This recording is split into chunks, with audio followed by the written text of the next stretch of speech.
February 8th with the Metro Nashville Board of Education. I'm officially calling this meeting to order. It looks like we have a quorum. All but two are here with both student board members present. We will now begin with the Pledge of Allegiance with Dr. Springer. Would you mind just stand and lead us in the Pledge of Allegiance, please?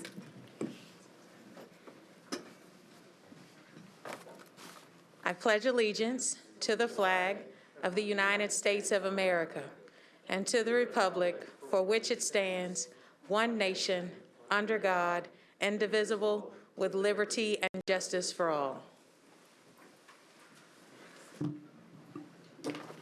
Thank you very much. We'll begin with awards and recognitions. Dr. Bello, we have something with Cigna Wellbeing Award.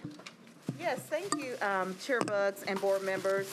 At this time, I'd like to ask Greg Allen, President of the Mid-South Market for Cigna, to come to the podium and to make a few remarks. Welcome, Greg. Thank you all for having me. Thanks, everybody. Greg Allen, President of Cigna. Appreciate you guys and all that you do. We have an award that Cigna gives out nationally. It's called the Wellbeing Award, and it goes to clients that have gone kind of above and beyond for their employees and their constituents for kind of living a healthy lifestyle and providing avenues to do that. Dr. Battle, David Hines, John Z. Holt, all really take that charge quite seriously. And if you think about the last couple years, what's gone on, the shift to virtual and focusing a whole lot on not just physical health, but mental health has just been a huge part of the MNPS strategy on maintaining health for your employees.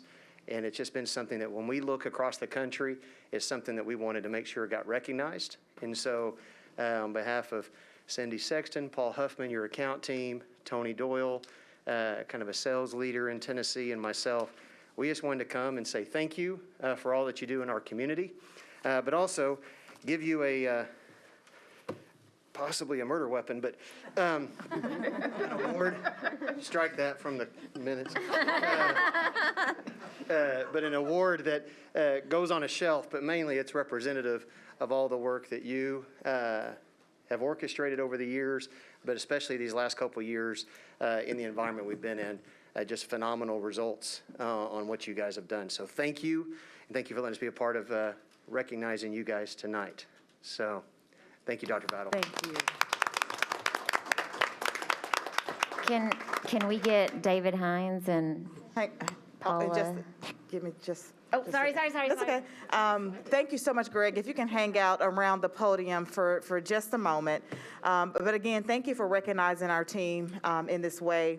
Metro Nashville Public Schools has made a deep and impactful commitment to creating a culture of well-being that supports employees' whole health. Physical, as you mentioned, emotional, financial, social, and environmental. That effort has paid off, and it continued to pay off in the face of a global pandemic. That made us do so many things differently, but always while holding true to our core values. The emergence of COVID-19 in 2020 added a new and challenging dimension to the pursuit of employee well-being. It altered lives, delivery systems, and priorities. But MNPS responded with speed, creativity, and focus, never losing sight of the ultimate goal, which is caring for our teachers and our support staff. We work with Vanderbilt, our on-site health center provider, to expedite the availability of COVID-19 vaccines to employees. We added an on-site Cigna health coach who served our teachers virtually throughout 2020. We assisted our on-site providers, our nurse practitioners, physical therapists, behavioral health providers, and health coaches in switching to virtual operations. Our fitness specialists in the Employee Wellness Center created virtual content and fitness classes accessible through our websites. We moved our well care services to virtual visits while our on-site health care focused on sick visits. We removed the cost share from our behavioral health office visits and emphasized the ability of virtual counseling. We ramped up communications through email, webinars, and virtual events to address topics our employees were grappling with, including sleep, mindfulness, mental health, and more. When we were able to reopen our fitness facilities and return well care to our clinic locations, the effectiveness of our COVID-19 response was evident. We saw no reduction in preventive care in 2020. we saw a 2,106% increase in virtual care. And significantly, we saw a 63% increase in behavioral visits, thanks in large part to making this service fully accessible to our employees. I'm told that employers receiving this recognition have a well-established progressive employee well-being and engagement program. More specifically, these employers, and I'm talking about MNPS, have leadership that not only supports, but also personally participates in wellness activities. Well-being is strongly embedded in their culture. They consider and address social determinants of health. They develop extensive programs and resources that support all 5 dimensions of well-being, again, physical, emotional, environmental, financial, and social. They include spouses and the benefits they offer. They offer incentives that drive participation and engagement, and they continually measure and evaluate the effectiveness of these programs, thereby tying effort to outcome. All of that says so much about our team and the hard work that goes into taking care of our employees and giving them the tools and the environment they need to stay well. We are so honored to receive this award, and I want to single out a few folks for their work. David Hines, come on up, our Executive Director of Employee Benefits.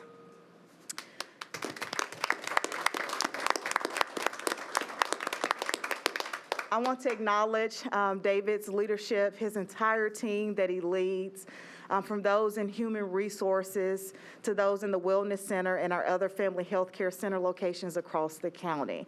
I'm so thankful for your leadership, and thank you for continuing to keep this a priority and pushing us as a district to do more and to do better. Also, thanks to Melissa Roberge, our Chief of Human Resources, our Professional Employees Insurance Trust Fund Chair, Dr. Paula Pendergrass. I believe she's here as well. Come on up, Paula.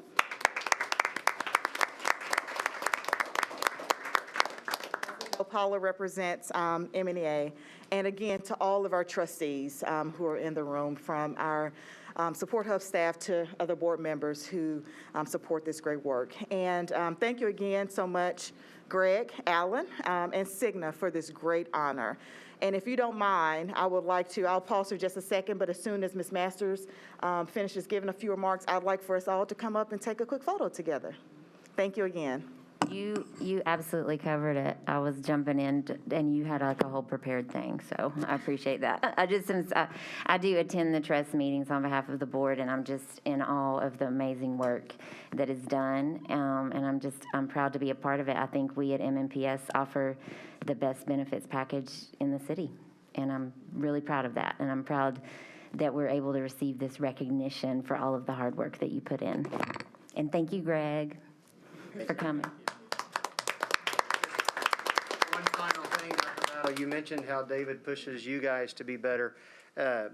Rest assured, that comes up to us too. And he pushes us extremely hard and makes us better as well. And I think that helps our whole community. So although I don't tell him this often because I don't want him to push me too hard, but he does make us quite a bit better, and we appreciate it. And y'all should be very proud of what you guys get, because I think it's impressive. So, all right. Thank you so much for the honor. If you can come on up and join us for a quick photo.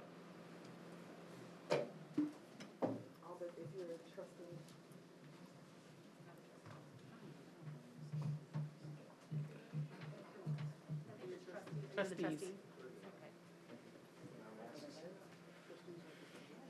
Yeah, we take pictures. Everybody else on there, because I'm not going to those meetings.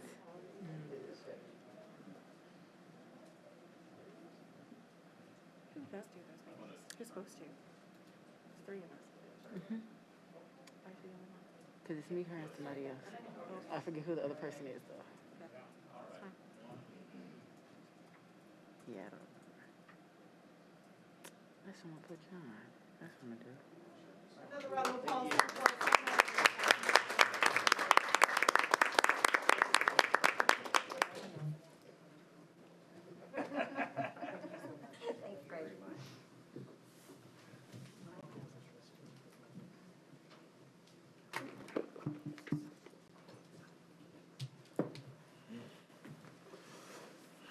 All right, thank you very much, Dr. Battle, for that. We will now move into Director's Report. We'll be hearing from Dr. Battle regarding core tenet 4, identify and eliminate inequities. Go right ahead. Thank you again, Chair Bucks and board members. Before we get started, I wanted to give a quick shout out to Board Chair Christian Bucks. As you all know, who went up to testify at the Capitol last week on a bill aimed at usurping this board's authority and local control to make decisions about how best to lead Metro schools and the students we serve. I also appreciate our advocacy chair, Emily Masters, who attended the meeting as well, and this entire board for your continued advocacy for laws and policies that will best support the students, the staff, and the families here in MNPS. Thank you all.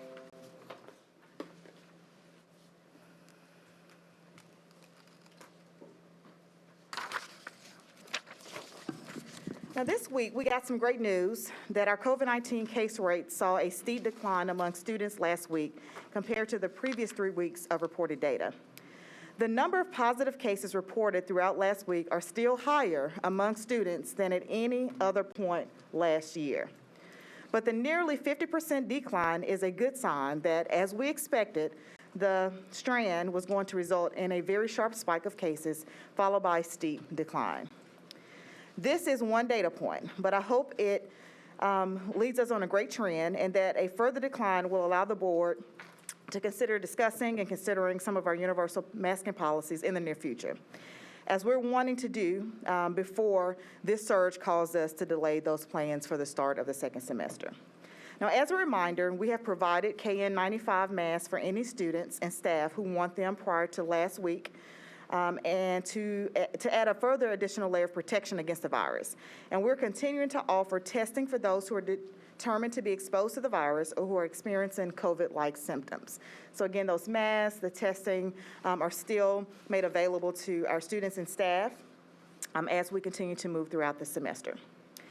Now, at this time, I'd like to invite up Jennifer Bell, our Director of the Academies of Nashville and Career and Technical Education, who's going to give a presentation on the progress of our work-based learning initiative to give students more hands-on experience, paid work, and learning experiences in high-demand job industries across the city. Jennifer. Thank you, Dr. Battle. I'm excited to be here. I know we were able to share a little bit from one of our student experiences last week, or 2 weeks ago, a student who's working in our IT department, but I'm excited to share with you all a little deeper dive into work-based learning and what it looks like here in Metro schools. And so with all things, our work is focused on the emphasis of achieving our focused outcomes through our core tenets. And with work-based learning, there's nothing different. And so when we look at work-based learning, we can achieve our focused outcomes with an emphasis on that core tenet of eliminating the inequities. Because all students at all schools need to have access to work-based learning opportunities. And through the focused outcomes, students are building on those employability skills, they're building on those soft skills, those SEL components. They're also connecting college and career in each of their core content areas so that they can have successful transitions into each tier and then also on their way past graduation. But what is work-based learning? So when you look at work-based learning, it's nothing that's new to us. We've been doing work-based learning for the last 15 years or more. But work-based learning is what provides us with the opportunity to connect college and career back to the instruction. And so as a former teacher, I can tell you what it was like to be in the classroom. The last thing I wanted to hear is, why do I need to learn this? But when we're able to connect that college and career and why this is applicable to me in my classroom, then I get it. I make those connections. Then I go on to my next core content class and I'm hearing about it then. And then I really get it, all right? So work-based learning is something we've been doing for a really long time. And I'll provide you with just like a pyramid of what our strategic approach to work-based learning looks like. And I'm only going to share with you now about 9th grade, but let's talk about each tier. So in the 9th grade, this is where we're really introducing students to college and career, all right? And that's evident through our career fair, our career exploration, the college visits that students are doing in the 9th grade. The 10th and 11th grade is really focused on that exposure. That's when students are doing internships, they're job shadowing, they're going on field trips. And then by that 12th grade year, they're applying the skills that they've learned throughout their experience to that capstone project or career practicum. And I've highlighted career practicum because that's what's new to us in our district this year. But work-based learning really never started in 9th grade. It started early on in elementary school, because in elementary school, that's when we start introducing those soft skills. We start thinking about the communication. We start thinking about the collaboration. We start thinking about building the confidence. And then as we go into middle school, that's when we start exploring. That's when we start building on those interests. That's when we're able to take that collaboration and learn how to build our interest along with others. But we also start developing those critical thinking skills. And then when we get to 9th grade and on to high school, this is where we really begin to apply all that we've learned throughout each tier of our educational experience. And so I mentioned to you we're going to talk a little bit about career practicum. And what is career practicum? Career practicum is the actual physical state name for the course in which students are learning and they're earning. And so let's take a little bit of a deeper dive into what that means. Why does a student benefit from participating in career practicum? Well, first off, they can earn up to 2 credits while they're in high school. There are 2 elective credits in high school through career practicum. They also can earn wages that are between $14 and $16 an hour. I can tell you that my first job did not pay that, all right? They're able to build on those valuable career skills that they've developed throughout elementary school all the way into high school, but they actually get to put that into practice through the career practicum. They get to see what life is like beyond high school. So what does it look like to actually work in a business where they have expectations of me to show up on time, where they expect for their values, where I get to put all those soft skills into play while also building up on those skills that I learned through my pathway selection. Oh, I didn't mean to go back, but that's okay. I'll keep going forward. They also get to think about what they want to do in college or in their career after high school. You know, for someone who changed their major 4 times, it probably could have saved me some time and effort and money if I had a better idea. But if I'm able to practice what I'm interested in doing early on, then that's not a missed opportunity. And then they get to put that academic instruction into play in a high-skill, high-wage, high-demand career option. So when we think about our actual schools, we have 39 career pathways across our schools. The majority of those are high skill, high wage, and high demand, and all of those pathways lead students to opportunities to earn advanced academics. So we're building on everything we need to be able to go out into these work placements and to perform. So what's the benefit for employers? And this is the piece I really enjoy most. We're in an A-team meeting, and we're talking about this opportunity with many of our A-team partners. And a gentleman from Deloitte says to me, he says, Jennifer, we depend so heavily on recruiters to find talent for us to have as future employees. But our talent is right here in our high schools. And whether you realize it or not, the school district is acting as a recruiter in a pipeline to our employers at our very own city. The other benefit when you're looking at this is when we're thinking about the on-the-job training. And I love this example. Several of our schools already have a credit union open in their buildings. They're fully functioning, ran by students. Now, as the employer, I'm able to provide on-the-job training as early as 11th grade. So by the time they come to me as a full-time employee, and note that at my credit union, the current branch manager is one of my former students. And that is the neatest thing. But there was so much on-the-job training that was done before that individual or others will go on to be full-time employees. And then the last piece is just that post-secondary with our post-secondary institutions. And that's that our students, when they go on to college, that they already have many of the skills that set them up to be success. So the benefit for our employers, think about our city. I mean, our city in general, if you just look at Davidson County and the surrounding counties within it, there are over 50,000 employers. That's a lot. That's a lot of supply, all right?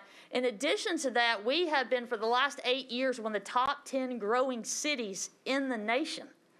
So the demand for talent is there, and we have it right here in our district. We already have employers that have committed to supporting students through career practicum. Here's a list. Over 15 employers have already made this commitment, and they are employing students who are learning and earning through career practicum in their businesses. I'll give you a couple examples. We were able to sit down and interview with some of our employers, and I'll just share some of the comments that they made. Accenture, and let me tell you a little bit about Accenture. Accenture doesn't actually have a brick and mortar building here in Nashville. They're planning to build one, but they haven't. But our students are actually working for Accenture virtually, earning and learning, even though the physical building is not here yet. But Alejandro Sam said to us, he says, we're really gaining access to skilled talent. I love that. Enterprise Solutions said to us, they said that students are gaining an understanding of the tools and materials and how to speak the language of the industry while steeped in values, respect, reliability, and curiosity. I want to share with y'all a little bit about the timeline. This timeline just kind of outlines where we started, where we are, and where we're going. When you look at this timeline, I want you to see that we started these conversations late last year and really kicked off our first goal in the summer of this past year. And our goal was that we were to enroll 15 students for the school year in career practicum. And those 15 students would receive opportunities in our 4 new school-ready sites, Maplewood, Overton, Pearl-Cone, and Whites Creek. Well, if you look, by December of 2021, we quadrupled that goal. We nearly quadrupled that goal and had 59 students enrolled with 15 different employers. By January of 2022, we exceeded our goal again with 73 students enrolled in 8 schools across Metro. And we launched our MNPS Student Employees Initiative that I'll share with you all here shortly. But if we are going to achieve our focused outcomes, they're a core tenet of eliminating inequities, then we have to set our bar to, and by 2022, 2023, career practicum and work-based learning will be available to all schools and all students across Metro schools. Let's take a deeper dive into the MNPS student employees. When we sat down, we really started throwing around this idea. It landed on one focus. We can't just talk the talk, we've got to walk the walk. We're one of the largest employers in Nashville and Davidson County. We have a plethora of career industries right here in our own district, and we can afford students an opportunity to learn and earn right here, not only as students, but also as employees. And so we wanted to really drive our work around these 4 commitments. The first commitment being that we are going to align the student experience to their focused pathway. That we will prepare students with the professional and career skills to be successful in post-secondary and college. And that we would connect students and employers for potential long-term careers within a business. And finally, exposing students to career opportunities within their own city. I'm excited to share with you all that in the last couple weeks, we have made 14 job offers to students to work in 5 different departments here in Metro schools. We have students who will be working in audio-visual production, digital design, as EL translators, IT assistants, and marketing. I want to preface the 14 job offers we made this January. That does not include the over 10 students who are currently already working as IT assistants in our school buildings. I love being part of the interview experience. So I was able to serve on one of the interview panels, and I have to say it was like one of the highlights of my last couple of years. The students who received these job offers, they weren't recognized or nominated by any of their teachers or peers. They actually went in and they applied for these positions. They read over the job descriptions. They read over the prerequisites. They applied for them. When they applied for them, many of them had to submit a resume. And then they interviewed. They were sent an interview invite just like anyone else. They were asked a series of questions in front of a panel, and then selections were made from there. It was a really incredible experience to sit down and hear the talent that our students possess, and to hear our own Metro departments go, wow, our students can do that already? The answer is yes, they can. But it's really exciting to be part of that, and I'm looking forward to growing that capacity. I do want to preface that with the student employees, we want to be really mindful of barriers that may exist for students. So for almost all of these positions, they are offered and available virtually to eliminate the transportation barriers that students might have. But what's our framework? What's our overarching goal? If we're thinking back to the high school experience, our framework looks like this. And you'll see this framework go into full effect beginning in August of next year. Starting with 10th and 11th grade year, we want our students to complete that level 1 and level 2 pathway class. By the spring of the 11th grade year, that's when they're going to apply for the work-based learning positions. And those aren't only the positions being offered by Metro schools, but that's with our vast number of employers throughout our city. They'll apply through the same portal online for those positions that are available. Also in the spring, students will interview for those positions. They'll be interviewed by the employers and recommended by the employers, and they'll complete the onboarding process just as any of us would do if we received a job offer. By August, students will come in and they'll spend the first month really honing in on those employability skills. Our students right now who are just on board are completing their OSHA certification before they start their work in September, and that's when their paid work begins. A really capstone experience that comes along with this is the spring of their 12th grade year. And in the spring of the 12th grade year, we're planning to host an employment fair. And that's when we're bringing in apprenticeship programs, post-secondary institutions, and current employers together to interview students for full-time positions, post-secondary placements, and apprenticeships. During the 12th grade year is also when students are completing their college and career readiness plans. I believe that it is important for us to look at not only our students walking across the stage, but where they're walking into life and being successful as they leave Metro and embark on their next adventure. So what does that look like for the student perspective? I want to be transparent that to participate as a student employee through career practicum doesn't mean that you're going to be excluded if you have an after-school job or any other after-school activities you might be a part of or sports, because students can earn the credits during the school day. So I've given you an example of what a student's schedule might look like. They can have up to 2 blocks of their day committed to participating in career practicum. So therefore, they do have their afternoons available if they have other obligations. In addition to that, every student has a teacher of record within their building that is there as a support. That is the encourager, that is the teacher that's going out and visiting the students in their job placements, collaborating with their supervisors, but making that commitment to I'm there to support the student to be successful in this work. And then thinking about building our relationships. Right now, we've got over 360 partners supporting the academies of Nashville alone.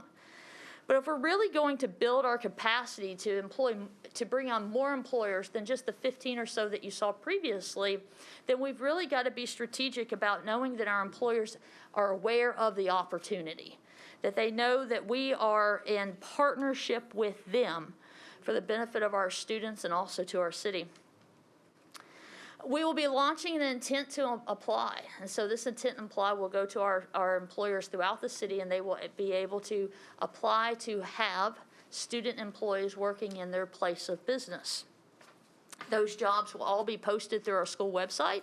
Each student has the same access to apply, creating an equitable process for all students. And then those students will be vetted to ensure that they are exhibiting the professionalism skills to be successful, that they've completed any of the prerequisites that are required by the employer, and then they'll interview and then be submitted for recommendations of hire. We're accelerating these opportunities. These opportunities are available currently to 11th and 12th grade year students. And when I say 11th and 12th grade, I should preface this is for the fall of 2022. Currently, we only have 12th graders who are engaged.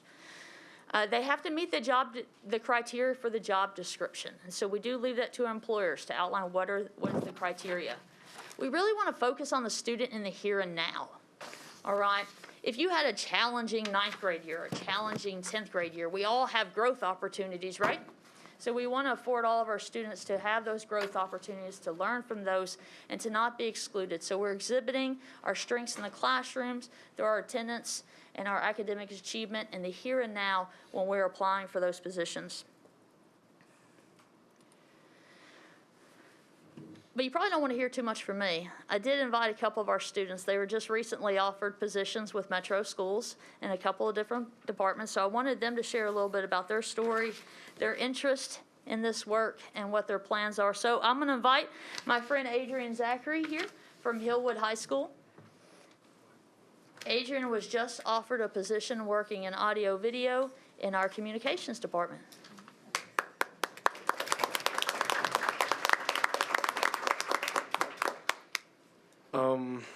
Honestly, I did not see my day going like this or my entire week. I really got the news from my mentor, Miss York, and was like, yeah, you've been asked to speak in front of the school board now. I was like, oh, okay. Didn't see that coming at all. But I'm Adrian Zachary, and I go to Hillwood High School. I'm in the 12th grade, and the academy I attend to is ADC, Audiovisual Production. And basically, just my backstory, I've always been interested in photography.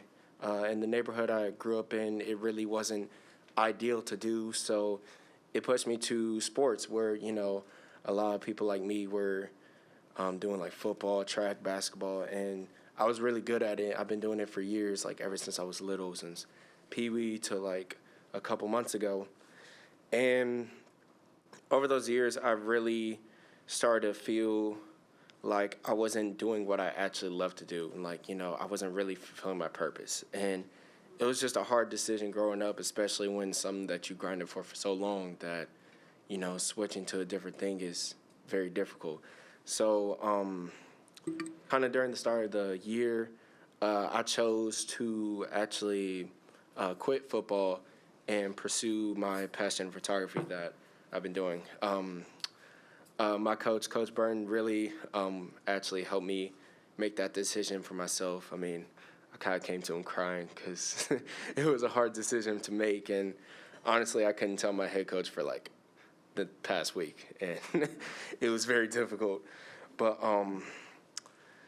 the reason why I really joined this was because it sounded like a good opportunity for me for not just to get more experience, but to also help me pursue later in my career paths. And honestly, I have to like thank for Coach Burton and my photography teacher, Mr. Joe Burlingame, and for giving me this opportunity to actually, you know, pursue what I enjoy.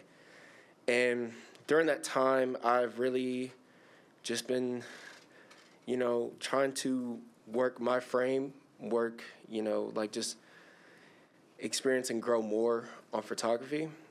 And I feel like given this opportunity, it's really helped me a lot. And, you know, considering that, you know, this actually benefits me, one, pays well. I mean, I've never had a job really that's $15. I was just like, oh, wow, it's something I love to do too. So that's a plus.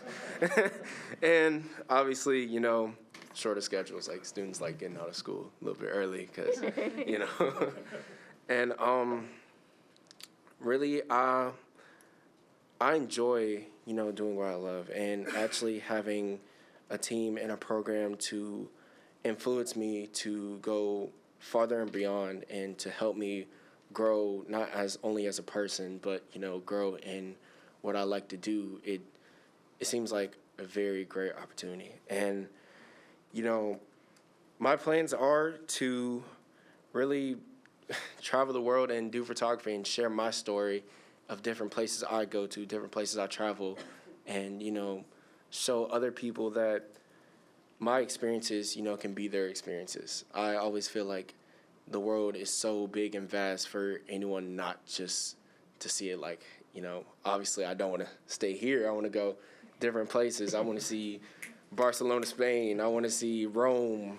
I want to see Fiji. Like, I want to go to places in my entire life that, you know, I want to go to. And, you know, I want to feel complete and, like, actually feel like I actually did something. And this is making me feel like it's one step closer to actually pursuing my goal. And, well, I really had a list of bullet points that I was supposed to speak about, but I literally forgot. Honestly, this is a big opportunity for me. And again, I thank the entire school board. I thank you, Dr. Battle, for giving me this opportunity and asking me to speak, you know. And yeah, so really, I just hope that this really goes well for me. And again, I appreciate you guys for letting me have this opportunity. So thank you. I'll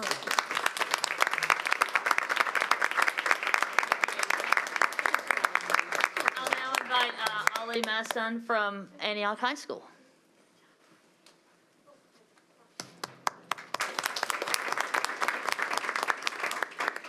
Hello, my name is Ali. I'm from Afghanistan. I was born in Afghanistan, but I was living in a village. I'm in a 12th grade right here in America. I started from 7th grade. Now I'm in 12th grade. And I'm actually from Afghanistan, but I was living in a village. We were moving with our family to Afghanistan, Kabul city. But on the way, the Taliban stopped us, the terrorists. I don't know if you heard about Taliban, but they stopped us and they took all the men from the car out, and they took my dad too. So me and my mom and my two sisters, we came to Kabul city, and then they took my dad, so we had to live in Afghanistan for a few years. And my mom was like, let's go to Pakistan. When we went to Pakistan, we met some Afghan people. They told us to go to Islamabad, and we went to Islamabad. We talked about our situation. So we lived there for a couple years, like a year and a half we lived there. And now I'm here. And after a few years, we found out that my dad escaped or something. They got in contact with us, and some of my family or relative lives in Afghanistan. And yeah, I was looking forward for this job because this is my first job, and I'm excited to translate for a new Afghan student in Nashville, Tennessee that just came here like 3 months ago. Yeah. That's it. Thank you.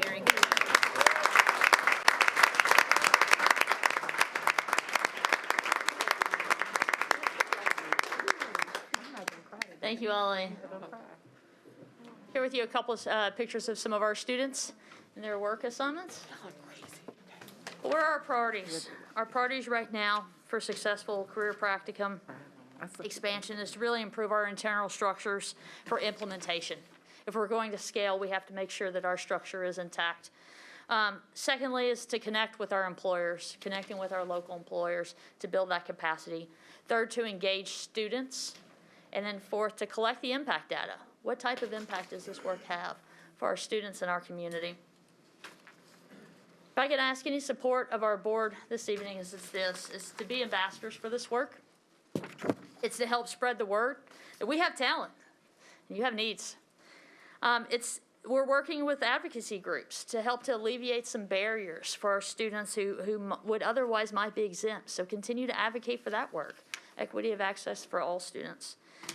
It's also important to note that our current funding stream is ESSER.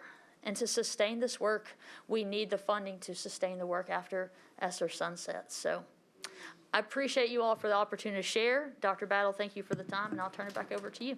Thank you so much, Jennifer.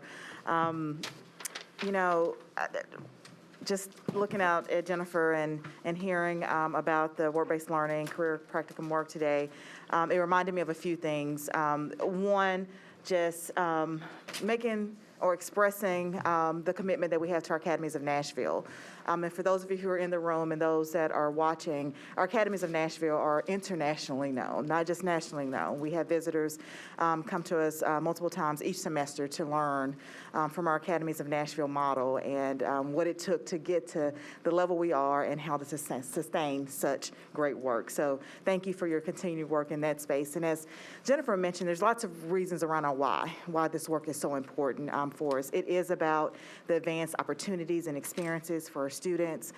We also recognize, particularly during the pandemic, that we had many students having to make a choice between pursuing their high school diploma and providing for themselves and their families. And we want to remove any barriers we can to student success. And so we're very thankful to all of our partners, particularly those who have stepped up in this way to support our students in high demand career opportunities. And as we're linking these opportunities to their post-secondary experiences as well. And then, as Jennifer also expressed, we're thinking about all students, right? We're thinking about, as she mentioned in our journey, our exceptional education department has done a phenomenal job with the practicum experience and the work-based learning experience for so many years. So we've taken those learnings to really help build the practicum, career practicum experience. But we're also thinking about all of our students, whether they're documented or not, whether they've had some bumps along the way or not, because all of our students deserve to have these quality experiences. They deserve to have access to advanced coursework and opportunities, including our industry certifications. This just takes it to a whole new level. And so, Jennifer, thank you, because part of this was the dreaming and the visioning around what was next for us and for our students to meet the current need and building towards even more on their behalf. So thank you for your great work. Again, thank you and kudos to our two student leaders who spoke. We would love to continue with you on your journey and to learn more about how this experience is preparing you for your bright futures. So thank you all again. And with that, Madam Chair, we'll turn it back over to you. Thank you so much. We have a few questions from the board before we move on to public participation. I see Mrs. Tyler, Ms. Player-Peters, Mrs. Elrod, Mr. Little, Ms. Pupo-Walker. And of course, if you have another round of questions, just raise your hand. Go ahead. First, I want to say how excited I am about programs like this. I think, as Dr. Battle's already mentioned, that this is not just a new thing that we've been doing, but something that is part of the way MNPS interacts with its community. And to be known as somebody to go to learn how to do it, that speaks to your dedication, that speaks to your dedication. That needs to be reinforced. That's important. I know you and I have talked a lot about trying to expand these types of apprenticeships and trying to offer it to more groups in different industries. Right now, I see that we're at 5 departments. Do we have any movement forward towards trying to expand that? Yes, and I'll let Jennifer respond to that, and thank you as well, because of your passion around this work and focus. We've made some additional connections and opportunities to expand those opportunities for students, but Jennifer, please. With our MNPS student employees, next school year, look at finance, look at your construction planning, and hey, how about teaching as a profession? So we will be expanding with our departments internally, but externally, when we look at our employer partners, we're looking at employers that can serve students in all 39 career pathways. So Really important. I'm very excited to hear that. That's goes deep to what I believe our students need. So all of our students should be supported, no matter what their end track is. So I'm really excited to hear that we're expanding this. And then I guess the only other question I had was about where it's on the slide about student-employee experience. It says there's a continued support from the teacher when they're following up with the student. Is that an MNPS employee that's always been an MNPS employee, or is it somebody that has been contracted through another group that works for MNPS and is more of a point person for the group? Yeah. How does that work? So for master scheduling this year, we're in master scheduling season. All of our master scheduling guidance is for every school to at least have one section of work-based learning, and that will be a section that is assigned to a teacher within their building. We've found as a lesson learned throughout the year is that you've really got to have that relationship, that core in the building. It really goes back to your teaming that we've been doing for 15 years now. It's just that core connection of who in that building knows the students the best, can follow up with those students and sees them on a daily basis. Our current teacher of record, whereas we do have some schools that have them in place, we also have a mobile teacher of record who is an MNPS employee that works with some of our schools that have a smaller number of students. But yes, next year, all schools will have at least one section of work-based learning with a teacher in their building. Great. I love to hear that. And then I know that we're offering various opportunities for this. And I know that our academies are a little different as far as what's available at different schools. So how do we make sure that we're supporting all of the students at a school, even if there's not necessarily something there that is their passion, if that makes sense? How do we make sure that we're able to match up all the students with what they want to try to work for, whether or not that's a pathway that had been previously walked by another student in the past? So when you're looking at that, when you're looking at the job descriptions, and I'm happy to share just our link that we have too, each of the job descriptions that employer looks at, what are those prerequisites? And for example, in IT, it's that you have a basic knowledge in IT. So a student in any pathway, of any choice, can have an interest in IT. A student who has a passion in photography may not necessarily have had all of their classes, but what we're looking at is when you take the academies of Nashville and our schools that are not academies of Nashville, those employability skills, regardless of what school you're going to, those soft skills, they're existent. And so we can take those and we can apply those to a job of interest. So anybody at any school that could look towards IT, for example, or photography. They're not constrained by the school where they go. They wouldn't have to transfer to be able to do this. No, I will say that if the prerequisites require that the student has completed each of those pathways, then that would be required. I have found that most of them do not. Okay. So, and I would love to tell you more. I just can't speak to all of our employers for next year. And then I guess if somebody would have to transfer schools in order to do that, do we have any sort of plan to help with maybe transportation to get them there? Is there anything we can do to make sure that that's not a barrier if that is something that has to happen? And I can respond to that one. So as we all know, our motto is every student owned. So we're really trying to drill down to the individual student level to figure out what those pathways are and to remove some of those barriers. So for instance, the young man who spoke at the last board meeting talked about his work-based learning experience happened right there on his campus. And so we're being mindful about that as well. I also don't want to confuse the difference between our academies of Nashville career opportunities from other programming opportunities. And so being a previous principal, I will tell you that we always focus first on those employability standards and skills that are able to transfer from industry to industry.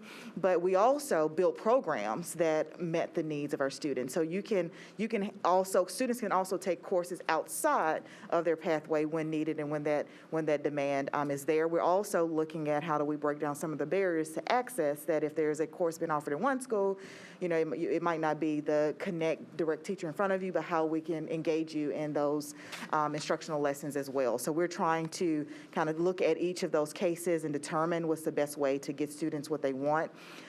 We also, when we built our Academies of Nashville structure, did it by our quadrants so that students could have better access to those academic pathways if they were choosing a different option.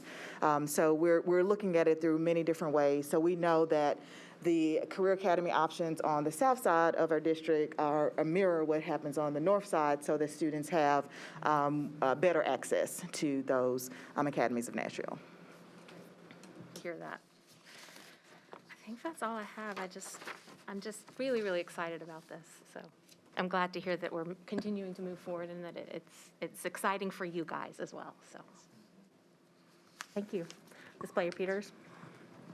I have a question. So when the students have the interviews, is there a mechanism or a system where they get feedback if they're not chosen for a particular job, so they learn how to improve themselves on a job interview or their resume or anything like that? So is there a way to improve themselves if they're not being offered a job, to improve themselves for the next round? I think that's a great recommendation. It's something I need to think about as we expand that capacity. What is that guidance around how we provide that constructive feedback? So I think that's helpful. Thank you. Yes, I'd like to see that. And then also, as we continue to build this out, is there a way, and I don't know if this is an academy model or if this is through this model of really including the construction and the certification trades so they can get their apprenticeship while they're in school, and so when they're able to come out, particularly, unfortunately, we're in the economy we're in with the inflation of school and tuition, that students can still find a way to employ themselves, have a living wage, but also be able to educate themselves in a way that we're taking this time while they're in school, take advantage, especially during the summertime. So what I like to see is somehow we can build a partnership or connection, particularly in Nashville where it is, whether it's being a CNA, CNT, whether you're an electrician, journeyman, in construction, anything like that, so they also can build and do their own entrepreneurships. Particularly, I know in my district, a lot of them come from families where entrepreneurship is their family business and legacy. And so they want to continue that legacy of the multi-generations. And so they can continue with that with some type of certification to expand that. I think that would be also a vision for the long term, given where we are with our lovely construction and service trade. Anyone who's ever hired a plumber or electrician.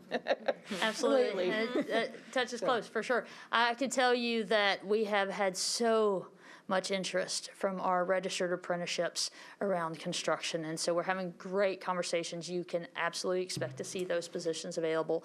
One of the pictures I showed previously was of a couple of our students who are working for Enterprise Solutions, which is also a registered apprenticeship. So we have some students already doing that work. And I do think it's helpful. So my position title is actually dual. I'm Academy Director of Academies of Nashville and CTE. So career practicum falls under CTE, and we look at CTE through the lens of all of our schools. So. And then one more thing. I also wanted to applaud you just when we worked in the mayor's office, when we were attracting businesses. That's something we talked about with our MPS students and growing them into the professions, particularly the time it takes to court a business, bring them here, have them be established, and then bring to fruition. That is usually a lifetime of a student starting from freshman to senior year. So to see the list of businesses that we have, I just want to thank you for that because it makes the city's job easier as we recruit business to say that we have an obvious talent pool that's ready to go, and the fact that businesses don't have to invest time into training and talent and the infrastructure and the financial resources it takes to do that. That's a perk that we're offering that compared to our peer cities that is not always that they're not always providing. That's an advantage to us. I just want to thank you just for your visionary work because I just know from the other side of Metro government, it does make a difference when they're looking at the workforce and not looking at, do you have to bring people in? Do you have to transplant people in?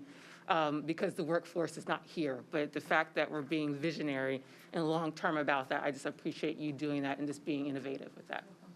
I want to add to that, too, that we have expanded our partnership with TCAT, which will include more dual enrollment opportunities for our students, not only in those construction and planning pathways, but others. So great partners there. All right, Mrs. Elrod. Thank you. To Ms. Player-Peters' point, we want the growth of our city to work for our students. And so I know we are all excited. We've all been very proud of our academies model and the great work that's done there. But this is obviously on top of that, and more additional partnerships are needed. So to help get those partnerships, as that's one of the things that we're being tasked with as an ambassador, what do we need to do to provide, like, if there are marketing materials that you could provide to us, do we send them to you for those suggestions? How would you want us to handle that conversation? Thank you for asking that.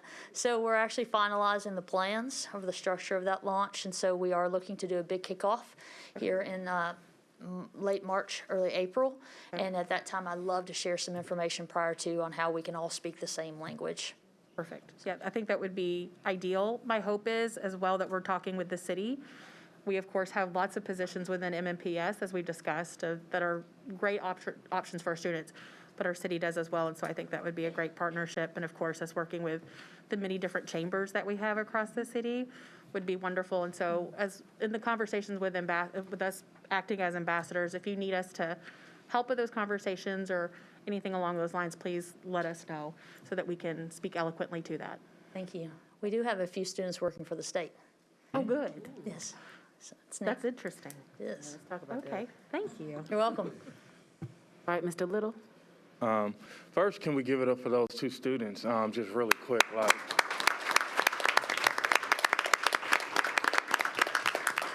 I think those are the stories that we need to hear. We need to see the journeys, the giving up football, the traveling through different countries and standing before a board to tell their story, I think was heartwarming. Man, you have some really big shoes to fill. Before I came onto the board, I heard about the previous director and all the great things that were happening at the academy. And as I engage in the community, I just have a couple questions just with how can parents, and it kind of goes to Rachel's question, but how can parents and communities be more knowledgeable about what we're doing with work-based learning and CTE? How can we, let me dig deep. So what I realize that we are doing some really great things in the building, but what I also realize, like, the community does not see it, and they think we're not doing anything. So even some of the conversations I had with the state around kind of marketing, and if we're not talking about it outside of these walls, like, people don't know. And so as I think about the new investments from the state, the $550 million, what are some of the things that we're doing to just push out the opportunities that we have in work-based learning and CTE? Sure. So when we're looking at, this goes back to the ambassadors. When we're communicating this information out and we're expanding going into the fall of next year, we need for us these to be conversations, whether they're in dinner, whether they're communities, where we are. When I think about my own community Facebook group, where I get so much information, even about what's happening in our district through that, is to utilize those channels. So I can make a commitment from our space and place that we are going to ensure that communication goes out in multiple languages. to our families. We're going to use multiple platforms, whether that be through radio, whether that be through the various tactics that are used through communications, and that we're going to ensure we have a structure and a consistent messaging across all of our schools out to our families. We have great partners, but as we continue to build those partnerships, we need to ensure that the communication that's going out is consistent across all, and we use all of our platforms to share that message.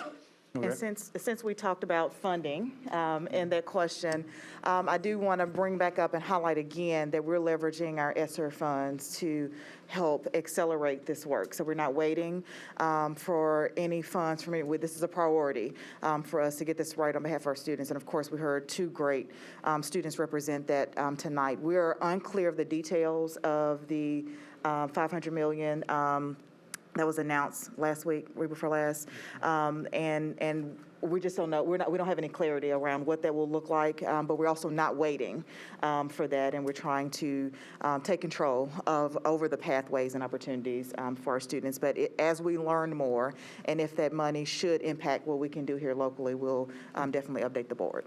Thank you. And I just got two more questions. And so one of the things growing up in MNPS, you know, there was a very big focus on college, like college for all. And you know, people would say college is not for everyone. And I would say, like, why would you say that? And so as we look into the trades, as we look into Nashville growing, when you talk about plumbers, pipe fitters, electricians, HVAC, and we think about like how much focus we put on college, when you look at it as a director, how much focus are we putting on the CTE and work-based learning in comparison to the college? Like, as we think. So career technical education, students to complete a focused elective pathway is part of their graduation requirements. So there's a lot of focus on CTE.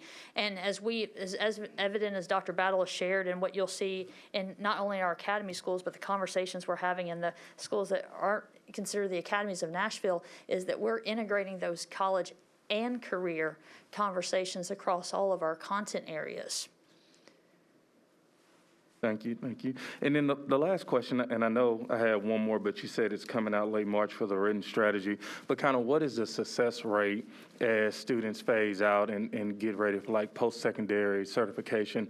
What is the success rate of students who finish high school through the academies and get a certification for one of the work-based learning or CTE programs? Well, this is the first year we've offered career practicum, so we won't have that data available till the end of the year. Okay, that's it. All right, thank you, Mrs. Pooper-Walker.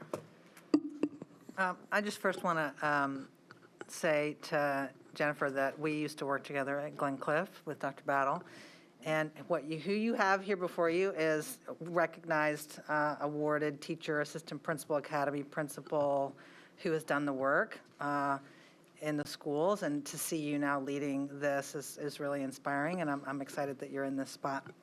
I'm excited to see the transition. You know, my first job out of the classroom was to help develop career academies. And I remember, I went to Hillwood. I remember co-op. A lot of people in here might remember co-op. You know, co-op was a thing where there was a stigma attached to that. You were tracked out. There was this college versus work, and it was just a different time where you were doing childcare or I'm not sure what, right? Cosmetology. And so this transition to work-based learning, and back in the day I got a work-based learning certification. I could have, you know, I know what it takes to be a teacher of record. It's not a simple thing. And so to know that we are saying, what is the demand? What are the skills they need to be high wage, high skill, economic mobility for their family, for their children, for generations to come? I mean, that is what MNPS has invested in, and Dr. Battle has really prioritized, I think, this over time, and I'm just really glad to see the structures in place. And I will say, Donna Gilly gave a presentation, I remember not too long ago, that our industry certifications are, the students who receive industry certifications mirror the ethnic diversity of our schools. That's correct. So we are not, so it is not like certain kids get it. It is truly, there's an equitable sort of who's achieving those industry certifications, which we know lead to really good paying jobs. So, right. And the same applies to CTE dual credit. Right, that's right. Reflected. I also want to just ask, I love the here and now.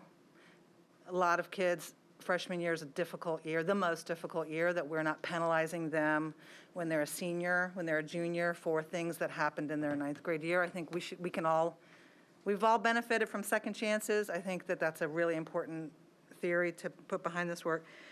So these students are being paid now out of ESSER funds? Our MNPS student employees are being paid by ESSER funds. When you look at the list of employers that I shared with you all, they're either being paid by WIOA funds or through, by the employer themselves. Okay, so the employers are also paying, it's not just us Absolutely, paying. Okay. yes. So when they work for us, they're paid out of ESSER funds? That's correct. And then, I know that we prepare students to go into these places, and we vet students. Are we vetting these employers? Do we know that they're treating our students well, that this is a workplace that is welcoming, supportive, fostering their growth? How do we check for that? Yeah, so it takes a lot more than just an application. So even though the employer submits that intent to participate, then they will go through a interview process with us, will go through an intake. They do have to complete an orientation, and then they do have site visits by that teacher of record as well. Okay, that's great. Thank you. Welcome. Okay, we got a student board member, Mrs. Masters, and then Ms. Player-Peters. Yeah, so firstly, thank you. Just one question. Is there a standardized set of requirements that students need, such as attendance or a grade point average to participate in this program? I think that's a really good question. So what we're looking for is our students exhibiting in the classroom what they're exhibiting in the workplace. So we're looking at positive attendance, correct? We're looking at maintaining appropriate behaviors. We're looking at maintaining our grades just as we would in the performance. So when we look at those, yes, those expectations are that we show the same performance in the classroom that we exhibit with the employer. Okay, thank you. And I just wanted to extend a thank you from Ebenezer and I. I know as students, we get a lot of tough questions in terms of what to really balance or prioritize in terms of academics and just working for ourselves, I guess. As high school students, it's kind of like, how do I apply what I learn in the classroom to the real world? And sometimes it's a really hard question to answer, but I believe with this initiative, students can have their answer. And like what our two student guests said, just having that fulfillment, and I am thankful that my peers can have that within MNPS, so thank you. Thank you. Thank you, Mrs. Masters. Thank you. I might be veering a little bit. I have some like nuts and bolts type questions. Field trips. I know that that's a big part. I remember talking to students at Maplewood about doing their virtual 10th grade field trips, and then how fun it was back when they got to actually go places. Are we back to doing field trips? We are, Okay. as long as they meet our guidelines, we're able okay. to, we've resumed field trips months ago now, I believe. We several did. months We ago. have quite a few students who are finishing out on those college visits and those job shadows. And to your point with the virtual experiences, through the pandemic, we had a shift like so many, and we were able to collaborate so much with our partners, and that's how we were able to do even virtual job shadowing and the internships and the career fair. But I can tell you, I know our students are excited to be back to doing some of that work in person. Awesome. That's fantastic. And then I get this question from parents quite a bit. So, they'll say to me, well, you were zoned for Stratford, and we just want to put our kid on the bus and send them to Stratford in the morning, but I don't know if the two academy pathways there fall within their interests. So how do we kind of find that balance between wanting to offer all these different academy opportunities, but also wanting people to just feel comfortable just going to high school, I can give you an example from my days of being the principal at Antioch High School. We were in a space where we were actually at capacity. Our school down the street was open for students to enroll in, and it was something we always were mindful of. But I had students who came to me, and they were searching, deciding which academy pathway they would be a part of. And so we looked at their U Science and their other surveys to make a determination what would be best for them. Of course, we're always focusing on those employability skills and those standards in all of our classrooms. So we could find translation there, and we were always able to find something that benefited our students. But in addition to that, because they expressed specifically that they were interested in law, and we were not offering a law academy, we partnered with Judge Calloway and her team and created a youth court program. Now, with hesitation initially, because the model was that if you were a part of youth court, you went through your pathway courses before you actually got to practice. And so we wanted to pilot it to see how it would work. Those students stayed in their academy pathways. They were engaged in the youth court program. And the feedback I received from Judge Calloway and her team was, wow, like these students are actually just as prepared for this experience as my other students in the law academy. So there are opportunities to do things of that nature. Those students loved it and chose to stay right there enrolled in the school. So those program opportunities still do exist. One of the things we do annually with our schools and with our business partners and looking back in the work that we've done with the chamber is constantly looking at the demand. So we're having those conversations with our partners. We're shifting our programs and our pathways. As a principal, I remember when we added our mechatronics program, and that was based upon demand and feedback from students and families and what was to come. So we do that annual review on a yearly basis to determine if there's any programs or academies that need to shift based upon the aspirations of students or the demand from the market as well. So we constantly are just shifting and talking about what's next, how do we embed complementary programs that also meet the needs of students. But when it comes to the transportation opportunity, again, that's why we're trying to be mindful of kind of mirroring on each side of our county what is offered so that we can at least limit those barriers to access for our students. So, I mean, and I know we're taking on, making sure that we have advanced academic opportunities for all the students in all of the schools. What if I'm at, Hunter's Lane and I want to take an art class? I mean, do we still have sort of different electives, or is everything really heavily academy focused at each school? Our students exceed the state requirements for graduation requirements. So they're getting everything that the state requires, plus an additional, I think it's 6 credits now for those opportunities to be, But this to is sort exist. of So we're on top talking of- about, in the academy model, when you're talking about your pathways, you're talking about 3 or 4 specific courses that students take, but they meet all other requirements around the arts, visual performing, your core classes. I mean, you kind of name it. If the demand is there, we're able to offer it. And then that's in addition to us participating in programs like AP Access for All, which regardless of the school that you're enrolled in, you have access to those courses. So those electives and other interest courses are still available on many of our campuses, if not all of them. I think that's so helpful, especially right now as families are, I've been hearing from a lot of folks that are like, I don't know, where do I go to high school? What do I put on this application? And you can go to your own school. and I know my daughter graduated with extra credits because there were just so many things she wanted to take in addition to the things that you have to take. So I appreciate that.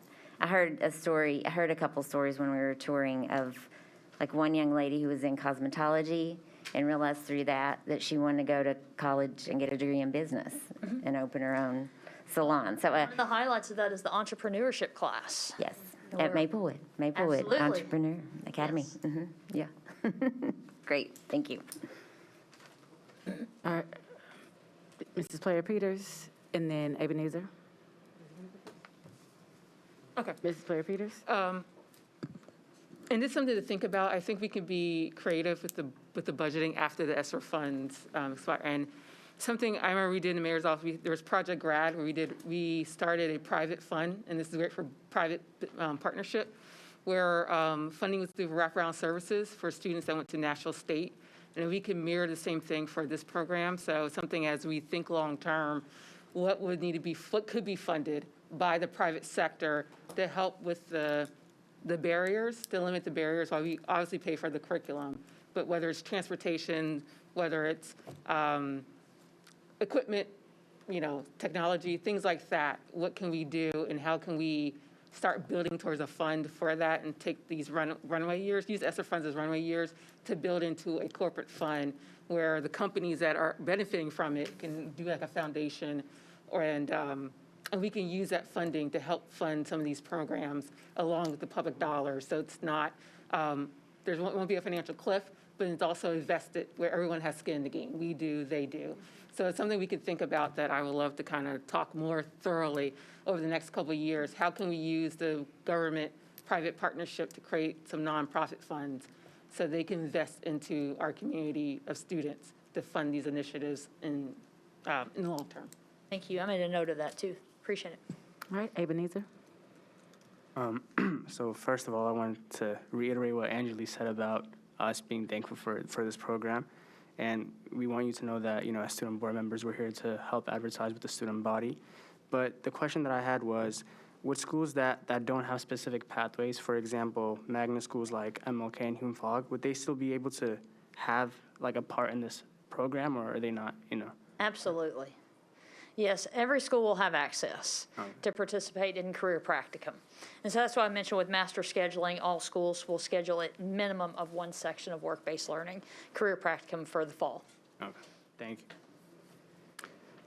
Frida spoke to what I was going to ask about the long-term sustainability, so I think it would be good practice for us to hear some kind of update maybe over the summer. I mean, quarterly might be a bit too often, but at least once or twice a year to understand what sustainability looks like in funding and in staff. And I think this is a good time for us to continue to shift the perception of Support Hub, that we're no longer the central office. Support Hub is really to support educators or other educators around the district. It's, I want the community to understand that just because an educator is no longer a teacher of record, that doesn't mean that they don't need supports, because at some point, we're gonna go from 50 students to 500 students to 5,000 students and so on. And so I think we need to be mindful about what that looks like to the community, but also what that looks like for funding and sustainability of supports for you all. So thank you for this. Please continue to share the information. Can't wait to see what happens. Thank you, Jennifer. Thank you. All right, and I believe that ends our director's report, and we will move on now to public participation. I saw a couple more maybe potential speakers trickle in, so I hope this extra time to get here was beneficial for you all. You'll have 3 minutes if you were registered or if you signed up to speak. You'll have 3 minutes, and then you'll hear a ding. And that means your 3 minutes is up. We ask you to finish your last sentence, and then feel free to submit any final thoughts or words to the rest of the board via email. You are certainly, of course, welcome to call us or even return here next month during public participation. So with that, the list of public participation participants is listed on the screens around you. We'll start with Lori Tharp, followed by Cindy Goddard and Amity Marsh.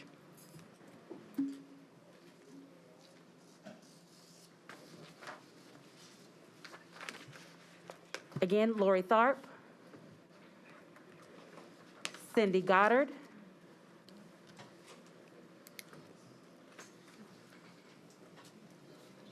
okay. Thank you, Board, for giving us opportunity to speak. My name is Cindy Goddard. I'm in District 4 in Donaldson.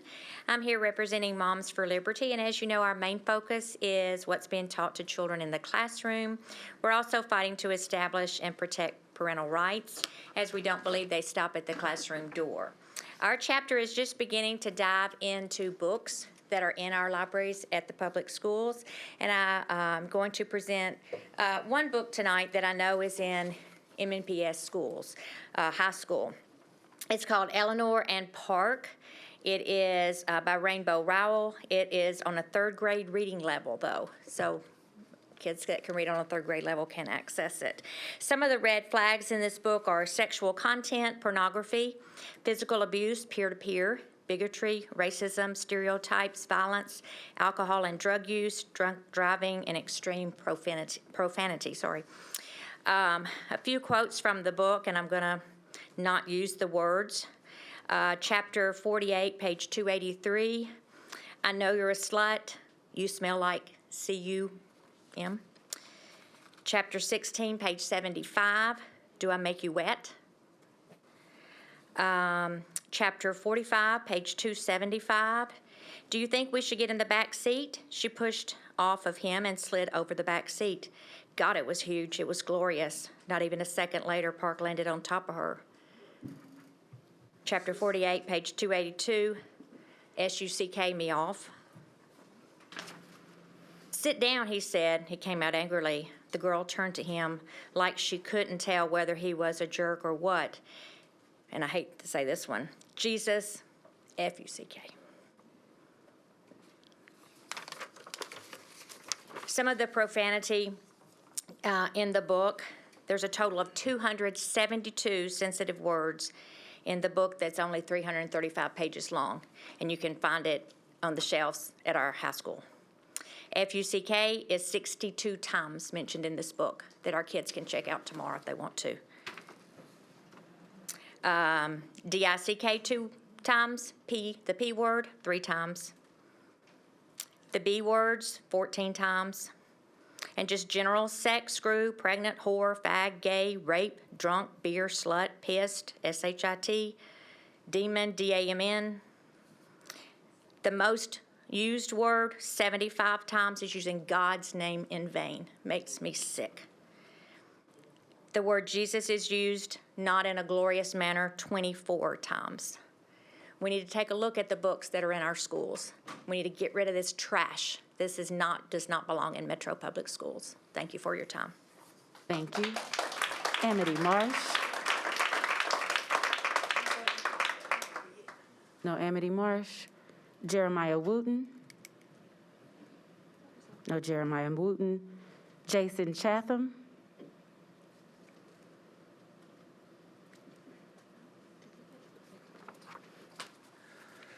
Good evening, everyone. My name is Jason Chatham. I'm a teacher at Schwab Elementary in North Nashville. And tonight I'm asking that we review and refocus our efforts in identifying English learners that show characteristics of dyslexia. According to Yale and U.S. Congress, 17 to 20% of the population is affected by dyslexia. And Tennessee's Say Dyslexia law mandates that we screen and identify these students and provide them appropriate dyslexia-specific intervention. MNPS has over 21,000 LEP students, or those with limited English proficiency. Data says we should expect to have over 3,500 LEP students receiving a dyslexia-specific intervention. Instead, in the last year, we've reported to the state that that number is just under 100. And only 522 LEP students have an IEP for a specific learning disability in reading. One of my students started school in MNPS as a third grader. I met her a year later as a fourth grader, and she knew 9 letter sounds. She worked really hard, and she engaged, but she struggled. She had tremendous anxiety when we worked with phonics and reading, and I requested a support team, but her language learning and her interrupted formal education really set that back for a while. She started 5th grade this year, and I still see her for a small reading group, and she's progressing, so I see her growth, but her reading struggle continues. We expect 5th graders to read 180 words a minute on a 5th grade level text. She's reading 15 words a minute on a 1st grade level text. So imagine the challenge she has with 5th grade work. And the next year she goes to middle school. And so the idea that she loses the hands-on phonics support she needs is devastating. There are thousands more English learners out there who don't receive appropriate reading support because their literacy needs are hidden behind their language learning. We have the FastBridge data that tells us that they're not reading on grade level, but we're not really diving down into the specific reasons why. So do they know the 44 sounds in English? Can they blend those sounds together into words to read? We're relying on blended learning programs like Lexia and Language Live for the intervention, but they don't always address the student needs because of such intense vocabulary demands. And some of our students quickly learn how to guess their way through these programs without actually learning anything. Dyslexia doesn't care if you speak Spanish or English or Achi, so we can't get stuck on the fact that students are English learners or in middle or high school and not provide them the specific explicit phonics instruction they need. Our tenet is every student known, and our English learners with dyslexia need to be known as well.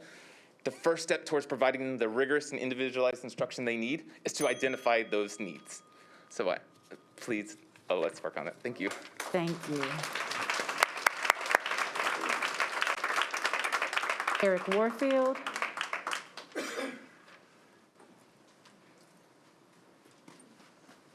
take my glasses off so I can see. All right, first of all, get clear. Thank you for the chance to speak, but I have to speak on the elephant in the room. Sorry, but MNPS and transportation have dropped the ball in student transportation. We have come here for the last 4 school directors, the last 3 transportation directors, to discuss driver shortage and driver pay. The pay has not stayed competitive, throwing pennies at a dollar situation.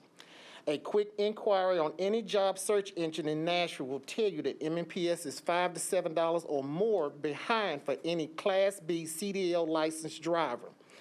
We are losing drivers at a rate at MPS that we are not getting the job done of carrying our students to school. Since this past July, we have lost 30 drivers. If the 2 that are in training come out, we have produced 6. You would not run your bank account like that. You have schools that are 22 routes, but only 8 drivers. One has 28 routes, 16 drivers. One has 8 routes, only 2 drivers. That means these drivers are doing double or triple the work, packing 70, 80 kids on a bus just to get them to school on time. Now, at $16.87 to drive a 40-foot, 18-ton bus with up to 3 classrooms behind you, yes, sign me up. But sorry to say, MNPS cannot wait a year to 2 years for a pay study for bus drivers. At this rate, you are soon looking like either telling parents, we cannot transport your child, and leave them standing. That is unacceptable. When a child is standing out, waiting for a bus up to 60 minutes or longer, because we're doubling, tripling, trying to go get them, that is unacceptable. Just picking up children with whoever can get done first or get there first is unacceptable. These kids do not know what bus they're riding at any given day. Even the strongest horse will collapse if you just keep adding more, and more. Please make a move to improve the pay for driving a school bus. Picture this, 7 a.m.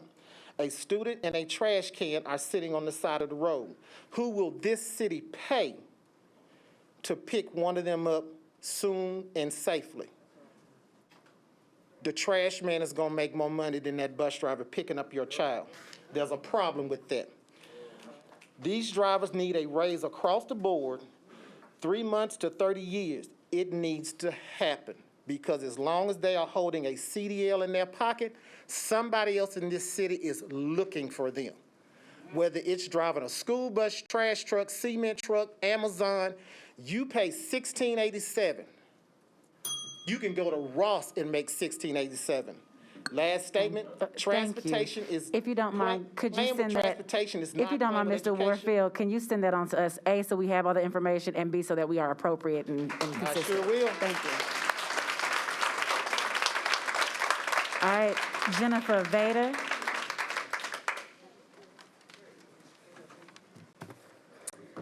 Good evening, Chair and members of the board. My name is Jennifer Vida, and my address is 5263 New John Hager Road, and I'm a parent of kids in MNPS. My comments are focused specifically on the current state of MNPS transportation. So it's appropriate that I'm following the gentleman who just went before. And the lack of transparency surrounding transportation. I'd also like to preface my comments by saying that while the pandemic has certainly magnified multiple underlying systemic issues with MNPS and Tennessee education in general, these issues are longstanding and now impossible to ignore. In January of this year, on a Wednesday, my profoundly disabled daughter was finally dropped off at home at nearly 6 p.m. For context, Harris Hillman, her school, dismisses at 3. It wasn't until about 5:30 that day that I started to get very concerned about my daughter's whereabouts, because it's not uncommon for her to spend 2.5 hours on the bus. I know that the policy says 90 one way. Hasn't happened in a long time. Additionally, I'm never sure what bus my daughter will be on, what driver and aide will be on that bus, and what time she'll get picked up or dropped off. I had received no communication regarding that day. I called the family information line after 5:30, doesn't get answered. Scoured the internet looking for a number for MNPS transportation, hoping to connect with dispatch. All to no avail. 2 days later, I filed the formal complaint, which took weeks, and a call to my councilwoman and school board member to have it recognized.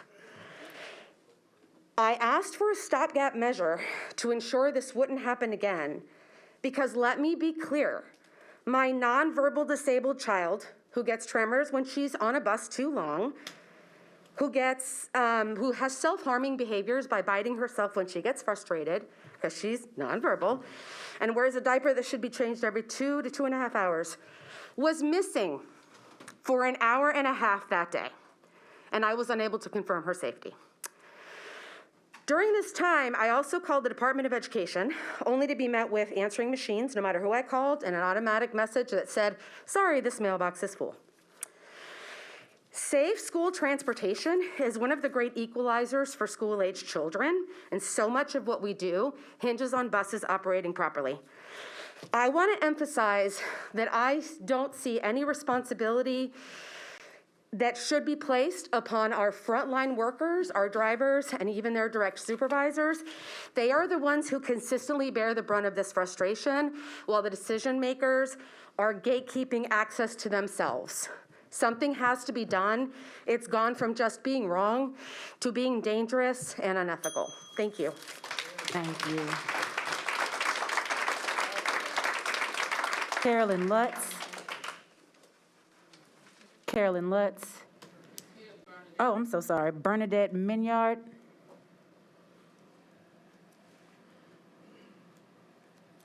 Thank you for allowing me to speak. I'm also here concerning the transportation, but I have a child who graduated from MNPS. She was pushed through. She had an IEP. She was not prepared for the real world. And you all have spent the first hour and a half almost with this program with Jennifer, which I appreciate and all that old stuff. And you all got your award for the safety of you all's health insurance and all this stuff. But we have children, according to the current Department of Education statistics, that all of our children across the board are failing because of the policies and the rules and regulations with COVID and all that. These children are failing. They are not prepared to go into the real world. My daughter is not prepared to go into the real world. So we need to come up off this in the school board great award ceremony thing. We need to get our focus back on these children who are failing in this school system. You all, with the COVID recognition, the COVID rules and regulations, we get it, we understand that, but you took our voices away. It's affecting our children, it's affecting their future, and now we have to play catch up as parents, and it's not fair to our children that they're constantly being looked over and passed over because they're having assignments in the classroom where they're having this, let's pick a school board member and give them an Ain't I Great award or rose or a card or something when they should be focusing on reading, writing, and arithmetic. So do you all have a plan to get our children back to that? I'm proud of that program with the 2 young men and all that, but we have millions and thousands of other children that you all are not paying attention to, that we need to get the focus back on them. So do you all have a plan for that? And as far as the school books are inappropriate. I've seen them and they're inappropriate. Is there a vetting system as to where these books come from, and where it's a bookmobile, whether it's a library or some other place that sells books? Is there a vetting system? Are you all planning to partner with the governor in this getting these inappropriate books out of the school, out of these libraries and the bookmobiles? Do you have a plan for that? And also, we parents are frustrated. We want our voice back. We're coming for our voices back. We are aware of all the upcoming elections that are coming up in this school board. We're coming after these ones, and all of you who are not after the best interest of our children, we're coming after you. Your days are numbered on this school board. We need to look out for these children, and if that's not what you all want to do, y'all need to step back, get out the way, and let some of us do what's for the best interest of these children. Thank you. Thank you. Carolyn Lutz.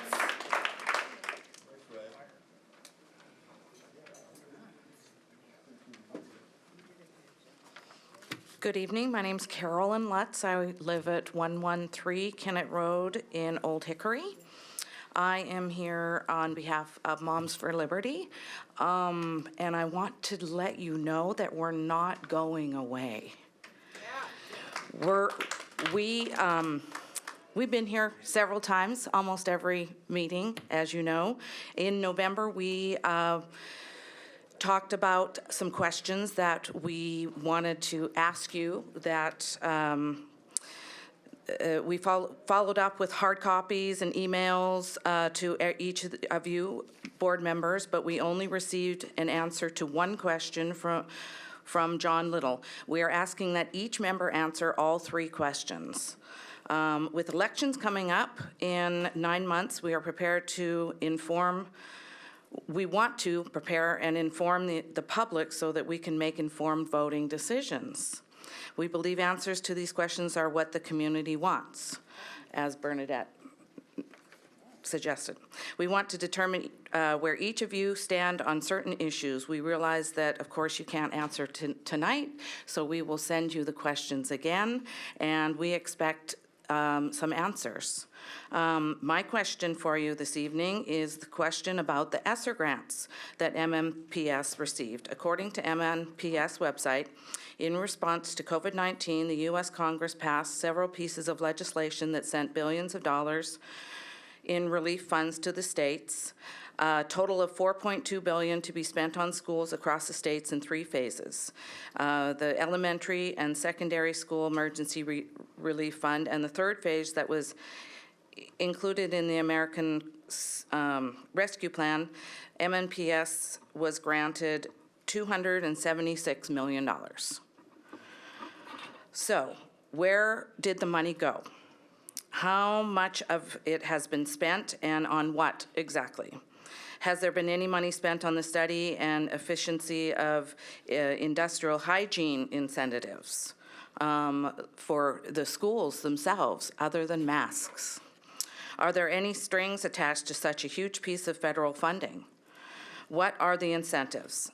Specifically, is the receipt of this funding based on you all continuing to impose a mask mandate in our schools? Are you receiving a certain amount of money per child to keep them in masks? Will the school board eliminate mask mandates even if some funding is jeopardized?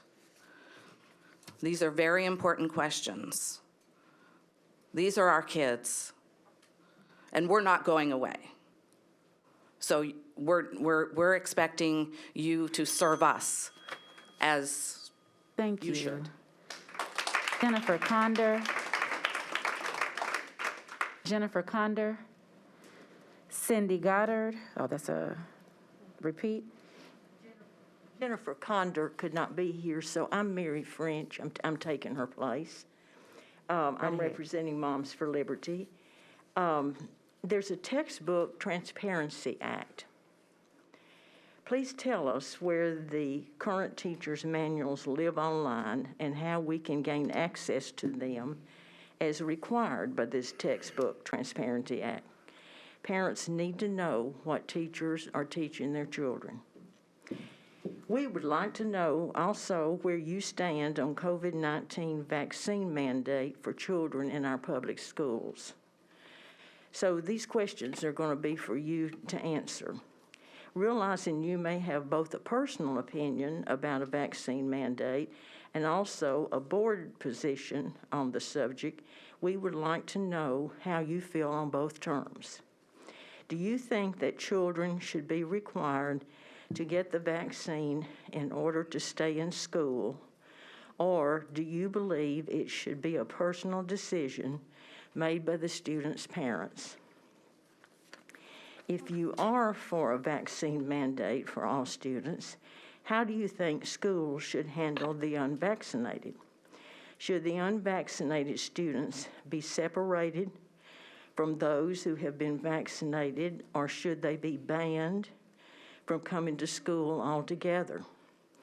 If they aren't allowed to come to school in person, is MNPS prepared to provide online education services to these students who don't get vaccinated? Since the past year of home learning has taught us all that it is inferior to learning in person, do you think that it would be fair to these students simply because their parents have health concerns and refuse to have them vaccinated? If they are allowed to come to school without being vaccinated, would they have to sign a religious exemption as with other vaccinations, or do they have a choice to opt out without the cover of religion? And if allowed to come to school, would the unvaccinated students be held in an in-school suspension and be segregated from the rest of the students because of their personal decision not to be vaccinated? Do you feel that this type of segregation would be fair? As you can see, the possibility of a vaccine mandate for children brings on a myriad of questions and issues that will need to be decided and planned for and paid for with our tax dollars. We think it's only fair that parents and constituents know where you stand on this issue, as it is a decision that every parent will have to decide. Thank you for your time. Thank you. Eric Warfield is a repeat. Nicole Bynum. Nicole Bynum. Brian Sexton.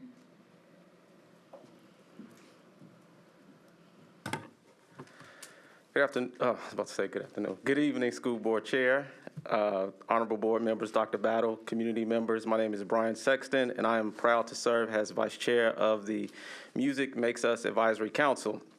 There's a quote, before a child talks, they sing. Before they walk, they dance. Before a child writes, they draw. Art is fundamental to human expression. I wish I could take credit for that, but my TV mom, Claire Huxtable, taught me that, so can't take credit for it. Music Makes Us is committed to ensuring access to high-quality music education for all Metro Nashville Public School students. We believe that music education is an essential part of a well-rounded education. Student musicians of all ages have been busy performing throughout the community after months of hard work. Our students strongly represented MNPS at mid-state vocal and instrumental music events last month. Congratulations to these students and their dedicated music teachers. Kudos to Dr. Battle and this board for their ongoing support of music in our schools and providing ESSER funding to support music and art programs. Thank you to all the organizations and individuals in the Nashville community and beyond who are supporting our work. Your investments are making a major difference. In the fall, Gibson Gives provided $300,000 worth of guitars and equipment for our students and recently provided an additional monetary gift of $15,000. These gifts are part of Gibson's long-term commitment to supporting public school music programs in Nashville. We are always looking for community members and organizations who want to get involved. To learn more about our work and our organization, you can log on to musicmakesus.mnps.org and follow us on social media. That's all my time. Thank you so much. Thank you, Mr. Sexton. Elizabeth Hines. Okay, sorry, that's a friend of mine. What were you saying about the Elizabeth Hines.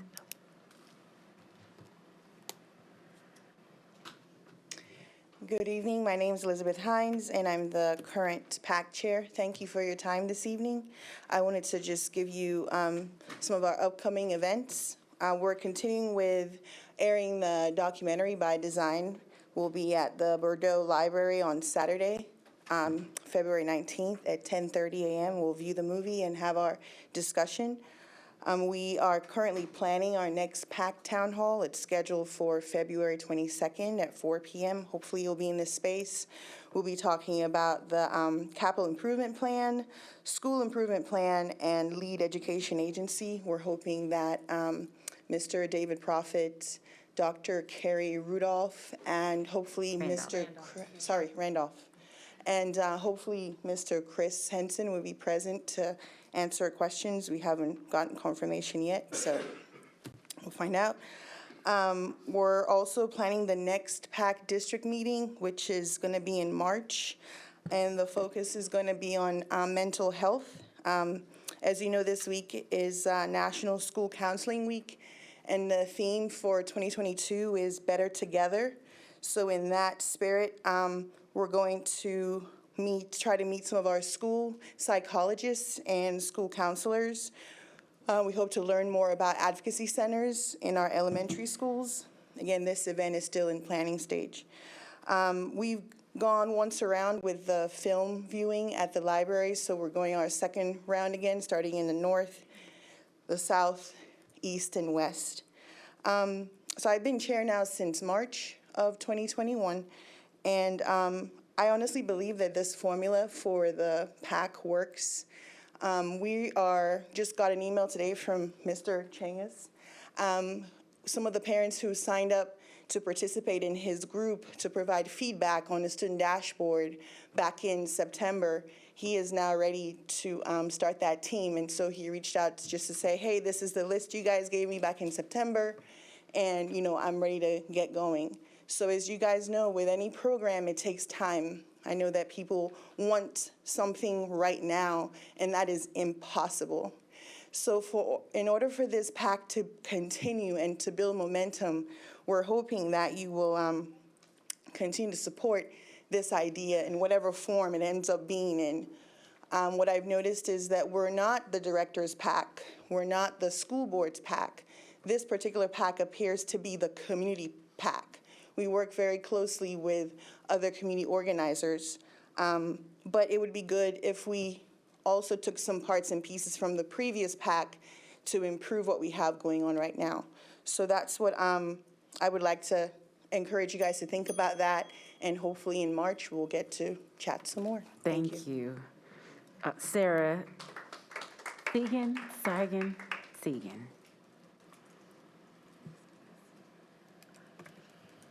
Thank you. My name is Sarah Siegand, and my address is on file.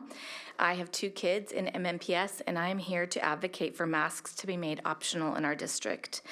There is a seismic shift happening right now in our nation, recognizing the need to pivot to mask-optional schools. In the past week, dozens of mainstream media outlets have featured viewpoints from the growing numbers of physicians, educators, and parents calling for the end of universal masking. Just today, MSNBC featured Randy Weingarten, head of the AFT, alongside one of the main pediatricians from the Urgency of Normal campaign, Dr. Lucy McBride, and they were discussing the overall well-being of students as being paramount. Over 1,000 medical professionals have signed their reputations on a very sound and well-researched toolkit provided by the Urgency of Normal campaign, which I've already sent to all of you and to my principals. And regarding masks, their data-driven conclusion is well-controlled real-world studies have not demonstrated any clear benefit of masking students, yet the harms are evident. Young children with speech delays, early readers, ELL students, depressed and suicidal teenagers, all languishing. Masks are not a harmless intervention. And we must ask ourselves if masks are delivering a measurable and significant impact. Recently, a national article in The Atlantic used right here, Davidson and Williamson counties as a case comparison among school-age children, and cases per 1,000, that ratio, are practically identical, yet Williamson has been mask optional for months. And for those who say they don't feel safe in school, we believe one-way masking is the path forward. It presents a compromise with N95s readily available that solves the concerns of the vulnerable, as well as the concerns of parents and students who need and want to return to normal. As the World Health Organization says in their constitution, health is not simply the absence of disease or infirmity. It is a state of mental, social, and physical health, and emotional and physical health. Finally, I'd like to point out that right now in our high schools, there is a disturbing silence on this issue among students, and those who have tried to speak out have been had cancel culture descended upon them, and that's really alarming to me. I would encourage our student representatives here on the board to engage your peers in meaningful conversation on both sides. You guys can really be leaders in that. So please, let's parents show the courage to make the way forward for our students so that we can get back to normal, to free the smiles and unmask our kids. Thank you. Thank you. And Rivera.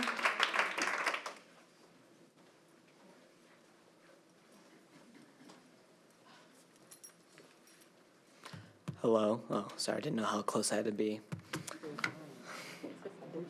My name is Ruben Rivera III. My address is on file as well. I'm a student you serve at John Overton High School, 9th grader. I forgot to mention that. During quarantine in 2020, over the summer is when my church youth started to go back up, and we were able to go back in person, and it was really fun. And we didn't wear masks then. It wasn't a requirement. You could if you wanted to, but overall it was very helpful to see faces, human faces and expressions, smiles, laughter. And it's very hard to do that at school, to go there every day. You don't know what that person's like under that mask. They could be feeling very happy, having the best day of their life, and you wouldn't know because all you see is this. They could be having the worst day of your life, and you can't go up there and say, hey, how are you doing? You just have to go to class. Like, you can't help anyone that's in a tough time, which I love doing, helping people. So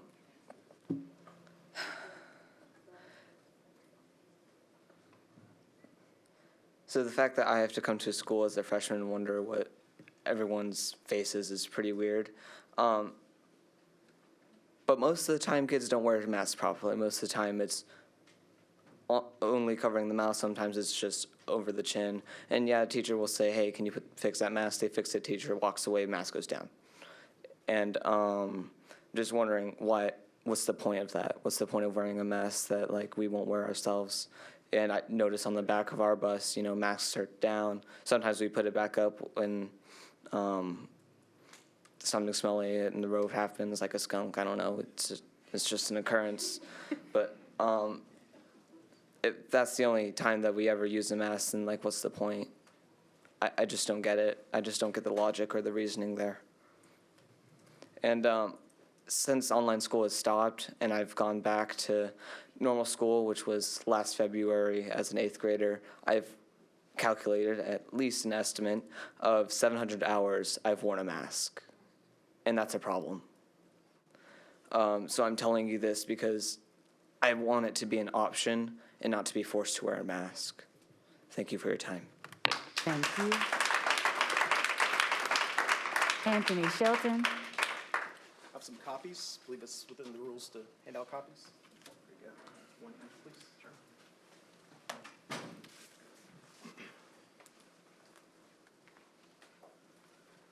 You're on the clock. I'll listen to you guys pat yourself on the back for an hour, so I'd like my full 3 minutes. Thanks. Please go ahead and start talking. We're Seriously. listening. Okay. My name is Anthony Shelton. I'm the father of a severely visually disabled kindergartner at Dan Mills Elementary, part of District 3. I'm here today based on necessity because concerns about my daughter's quality of education have been ignored. See a theme? Attempts to contact Dr. Battle and my board member Emily Masters via email have gone unanswered. My daughter is blind in her left eye. She wears a corrective contact lens and glasses. As the school year progressed, she began to protest wearing her glasses. She complained they fog and tangle in her mask straps. When that cycle of frustration escalates, the glasses come off. What little vision she has with the glasses is lost. This means she is unable to see her teacher or the materials in front of her.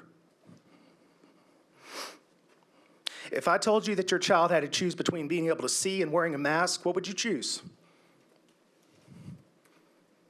I don't get that choice. My daughter doesn't get that choice. Now, well into the school year, any good habits for her wearing her glasses are gone. She refuses her glasses in school and out. When we asked at the beginning of the year what kind of modifications Metro could make when this decision was made the day before school started, we were dismissed. We were told she could sit a little bit closer. That's like telling a person that's deaf to turn up the radio, turn up the TV. It's insulting. Over and over, we've been lectured to how great kids tolerate masking. If you make the most innocent among us do something just because they comply a little bit easier, that is horrible. That's criminal. I provided copies of the email I sent to you. Maybe you'll take it 5 minutes and respond to my email and some of these other folks that have sent you messages about these things.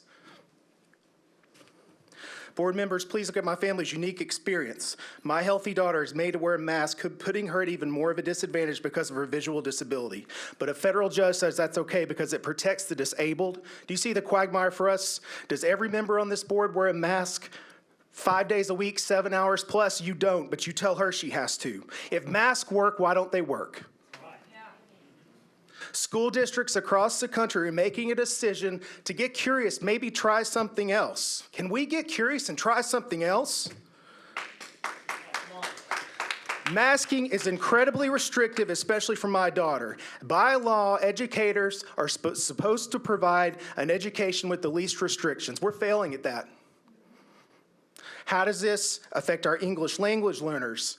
Kids with speech disabilities. My daughter who has a vision disability. I support parents' choice to protect their kids however they want. Let's make masking optional now. Thank you.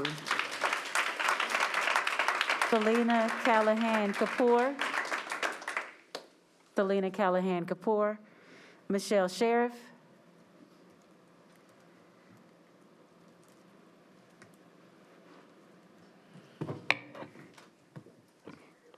Greetings, Chair, members of the board, and Dr. Battle. My name is Michelle Sheriff, President of Metropolitan Nashville Education Association. Our organization amplifies educator voice at the district level and endeavors to address educator concerns. That's why our ongoing partnership with MNPS is important. First, I want to say thank you to the board members and recognize the partnership between MNPS Board of Education and MNEA. The town hall last week between board members and MNEA members was informative for all. We hope to make this an annual event like our town hall with the director of schools. I think we all know educators across the country are leaving the profession in record numbers. Some MNPS educators are leaving or planning to leave as well. Most educators who leave aren't going to surrounding counties. They're going to careers outside of education. MNEA is committed to working with MNPS to continue improving the culture and climate, so MNPS is the first choice for educators to work. We want to ensure we're retaining our valuable educators for the 22-23 school year. As MNEA amplifies educator voice, I'm also here to outline educators' budget priorities. Studies show that having an experienced teacher improves student outcomes. When MNEA surveyed educators, longevity pay was a top priority.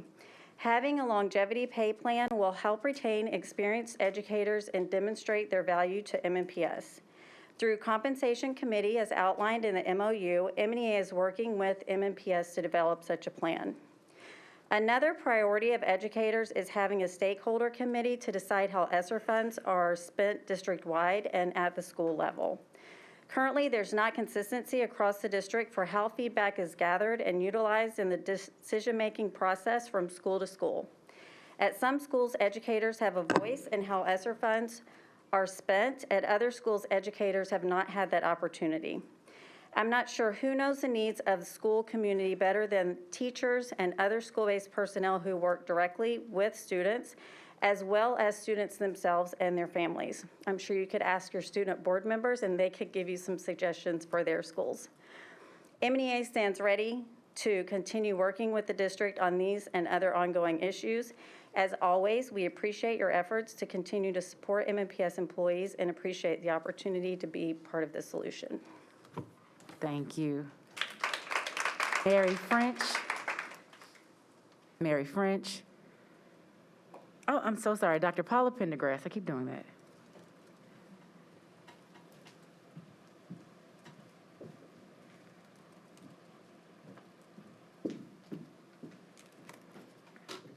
Good evening, Madam Chair, school board members, and Dr. Battle. My name is Dr. Paula Pendergrass, and I'm the current Vice President of MNEA. And I want to thank Dr. Battle and her cabinet members, particularly Melissa Robert and Lisa Spencer, as well as MNEA leadership, President Michelle Sheriff, and the various educators who have begun meeting on the Retention and Compensation Committee. The pandemic has been a tough reminder that collective action, unified voices, and teamwork are invaluable to ensuring our students and schools are equipped with qualified educators and staff. Therefore, the individuals on the Retention and Compensation Committee are charged with the responsibility of collaborating to identify and present retention strategies and budget recommendation to Dr. Battle. I also would like to take this time to thank Dr. Bellamy, who has begun to meet weekly with MEA leadership. We truly appreciate the time he has allotted to ensure issues and concerns are being addressed as quickly as possible. Thank you for allowing me the opportunity to speak this evening. Thank you, Dr. Pendergrass. Mary French. No, Mary French. Emma Ohm. Hi there. Thanks so much for allowing me the opportunity to speak tonight. My name is Emma Ohm. I'm at 708 McPherson Drive in Nashville. I want to talk about what I believe to be the real pandemic. If you look at statistics, children dying from COVID only account for 0.001% of all COVID deaths in America. We don't know if that's from COVID or if that's with COVID. A lot of times when it's with COVID, it's not because of COVID at all. I think the real pandemic is the rising rate in anxiety, depression, suicide among children. If you talk to the CDC, even they say that among teenage girls, the suicide rate's gone up 51% in the past 2 years. I don't think that's a coincidence. There's a press conference where Margaret Rush was involved. She's the president of the Vanderbilt Children's Hospital, done back in November of 2021. And she said that in the course of 3 months, July to October, only 27 kids went into the hospital with COVID. She said there was far more children in the psychiatric ward from mental health and behavioral health issues. To me, that's the real pandemic. At MNPS, you have an amazing motto. It's making every student feel known. And I think you've done an amazing job of that for a long time. But I think these kids are starting to feel invisible. We've had an amazing kid that just came up and told you that. When teachers and their friends and their classmates don't know what their faces look like, I'm not sure how they can feel known. I'm not sure how they can feel known when they're out there on the street and they don't know what they look like. So all of those things are extremely important. And I also wonder how it's going to affect them later in life. Right now, we need to be teaching them to be confident and to be able to be independent thinkers, but we're teaching them to be weak and compliant and to do something that doesn't make any sense. So we have to think about that. We have to think about, are they going to have the courage to ask for a raise when they're at a job? Are they going to have the courage to stand up for bullying, harassment, all these things? We have to instill that in them now, and I don't believe that's being done.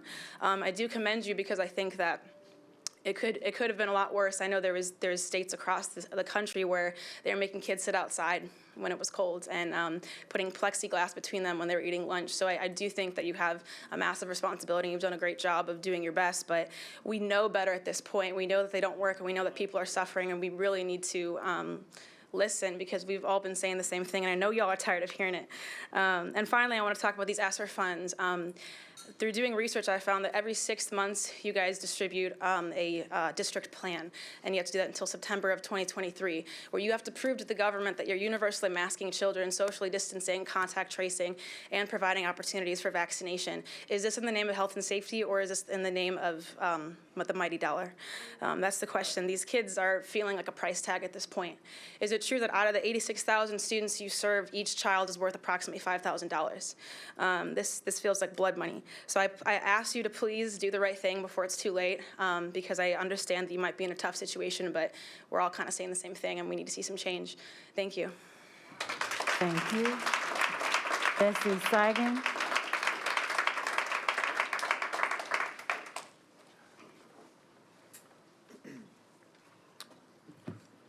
Thank you. My name is Jesse Segan, and my address is on file. Thank you all for the hard work you face. I have 2 boys in Metro schools, and this is my first time at a school board meeting because I work long hours to support my family. But I felt it was past time to speak up. I've been patiently watching all the COVID stuff unfold, keeping up on most things the school board has been navigating through the meeting replays and how it all plays out in the schools and social media. It's frustrating how the pandemic, now really endemic, has been handled in Metro, and disturbing seeing the effects this has caused, as mentioned, and all age kids, even in silencing students' voices through the loud voices of a few, even using shaming, social media bullying, and gaslighting tactics. I'm highlighting how the school board's goal posts for going mask optional keep moving. In June, board said masks would likely be required until all students could be vaccinated. In August, Target changed the night before school started, as was stated, which didn't give us much time to respond or react. City government building mandate was the new reason. In November, things really got interesting. Vaccines were made available for kids 5 and up.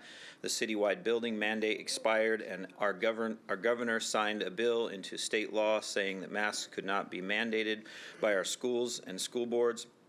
All over our state, school districts dropped mandates, but not Metro. In fact, through what I call a questionable class action lawsuit and a temporary injunction stating schools should maintain status quo, Metro was one of only 3 districts out of 147 defying current state law to keep mask mandates then, at that time.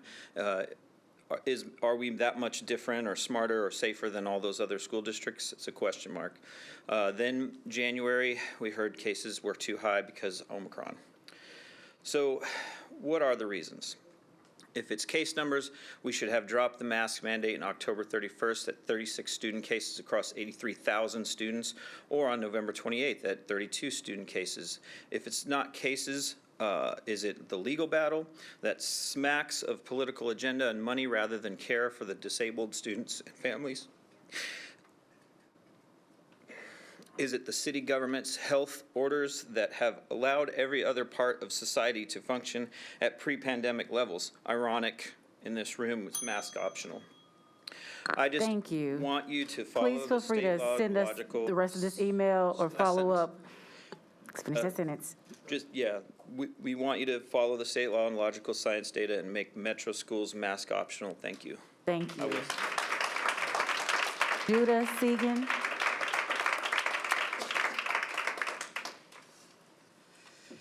Good afternoon. Thank you guys for allowing me to speak. I am a MNPS student. My name is Judah. You guys have probably seen me before. I was here last year when I said I would be an adult next year. I am now. I'm 18. And I said I would vote accordingly, and I will. Just wanted to make that clear. But also I wanted to thank Ms. Bernadette and Mr. Anthony for sharing. Also Ms. Emma Holm. And I can confirm that, you know, it is at this point, you know, hard as a student to see like our leaders are not being fully forthright, and it feels very hypocritical. But I'm not here to call anyone out. But I would like to say that at the TSAA volleyball state championship, I was there. My school actually won the championship. It was really exciting. There were some students, and most of us were not wearing masks, but Dr. Battle did come up to take a picture with us. She did take off her mask for a little bit, and you know, it made me question some things. And I'm not here to call anyone out. I'm not here to do that. But it did put a question in my mind, and even the fact that has to be there just says something to me. Also, I'd like to point out, and I did not come here I did not come here with a full plan of what to say, but even just sitting in the meeting, some things came to mind. The fact that, you know, I can go to Bridgestone Arena with thousands of people unmasked with some of my fellow students, and we can sit there and watch those, you know, the Preds games. They're awesome, and enjoy ourselves. And we can go. I just got home from a workout earlier where I could be unmasked with everyone. No one else in the gym was wearing a mask. But then when I go to school, I have to wear a mask. And at this point, it just feels like it doesn't make sense. You know, I feel for those families with children with disabilities, because at this point it's like their need is the greatest need. You know, I don't have any necessarily like disability with learning because of a mask, but those children they need support, and they need to know that you care. And so I just wanted to come here and share a student voice that, you know, I'm not an anti-masker, I'm vaccinated, and at this point, it just doesn't feel right. And being in school, you know, my school's different than most. It's a lot of people wear masks, and a lot of people, you know, wear them correctly, but we still see case numbers all the time. We have students out missing school, not enough to seem reasonable, but enough to say that it's the same as the other schools. I have multiple friends in Williamson County. They confirmed that 75 to 80% of students do not wear masks, and they're seeing the exact same case ratio based off of, Williamson County having less students. But I'd like to point out that students are not going to sit by for much longer. Thank you. Heather Chambers.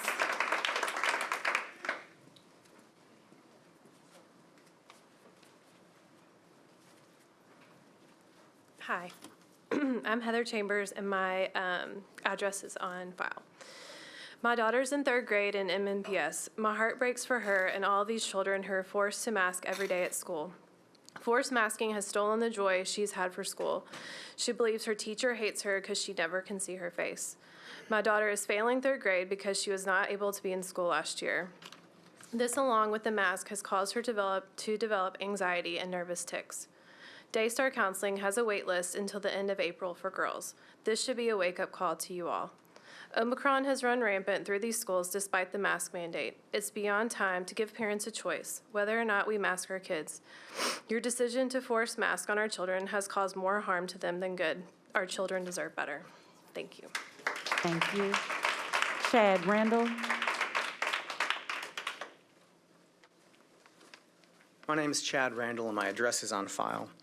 I came here tonight to speak for those who cannot speak for themselves, with the hope that the school board would be willing to lay the politics of this matter aside and rationally consider what is an overwhelmingly amount of evidence that children need not be masked.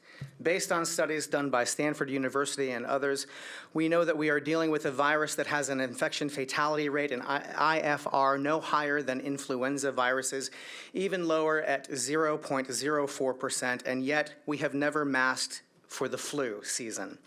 Regarding children, there is a 1,000-fold difference in risks between old and young. Of the 4.2 million children that are said to have had COVID, the mortality rate was 0.008%. That number is even lower between ages 5 and 11. We cannot live in fear. And we certainly cannot teach our children to live in fear.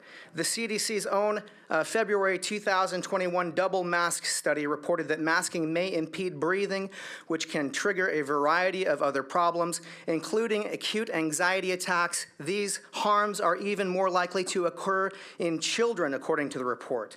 Evidence also points to tremendous physiological damage to children, with potential catastrophic impacts on the cognitive development of children. This is even more critical in relation to children with special needs or those within the autism spectrum who need to be able to recognize facial expressions as part of their ongoing development. The accumulating evidence suggests that prolonged mask use in children or even adults can cause harms, and also suggests masks as currently used are ineffective in reducing transmission anyway. Virologist Marguerite Bryson writes this: "For children and adolescents, masks are an absolute no-no. To deprive a child or an adolescent's brain from oxygen or to restrict it in any way is not only dangerous to their health, it is absolutely criminal. Oxygen deficiency inhibits the development of the brain, and the damage that has been taken place cannot be reversed. The child needs the brain to learn, the brain needs the oxygen to function. We don't need a clinical study to understand that COVID-19 masks are a crime against humanity and child abuse. Those of us who are awake to the truth, who haven't taken the bait and swallowed the fear propaganda, see you for what this is and what it is, and we'll remember that at the ballot box. The children of this community are not an opportunity for you to drive a political narrative or a policy agenda. The children of this community are the future of this community, and they will grow up, and the truth of what you're doing will be made known to them, and they will not forget, and let us pray that they can forgive you for what you're doing to them. History will record and remember what side of this issue. Please feel free to send us the rest of your remarks via email or phone. End the mask mandate.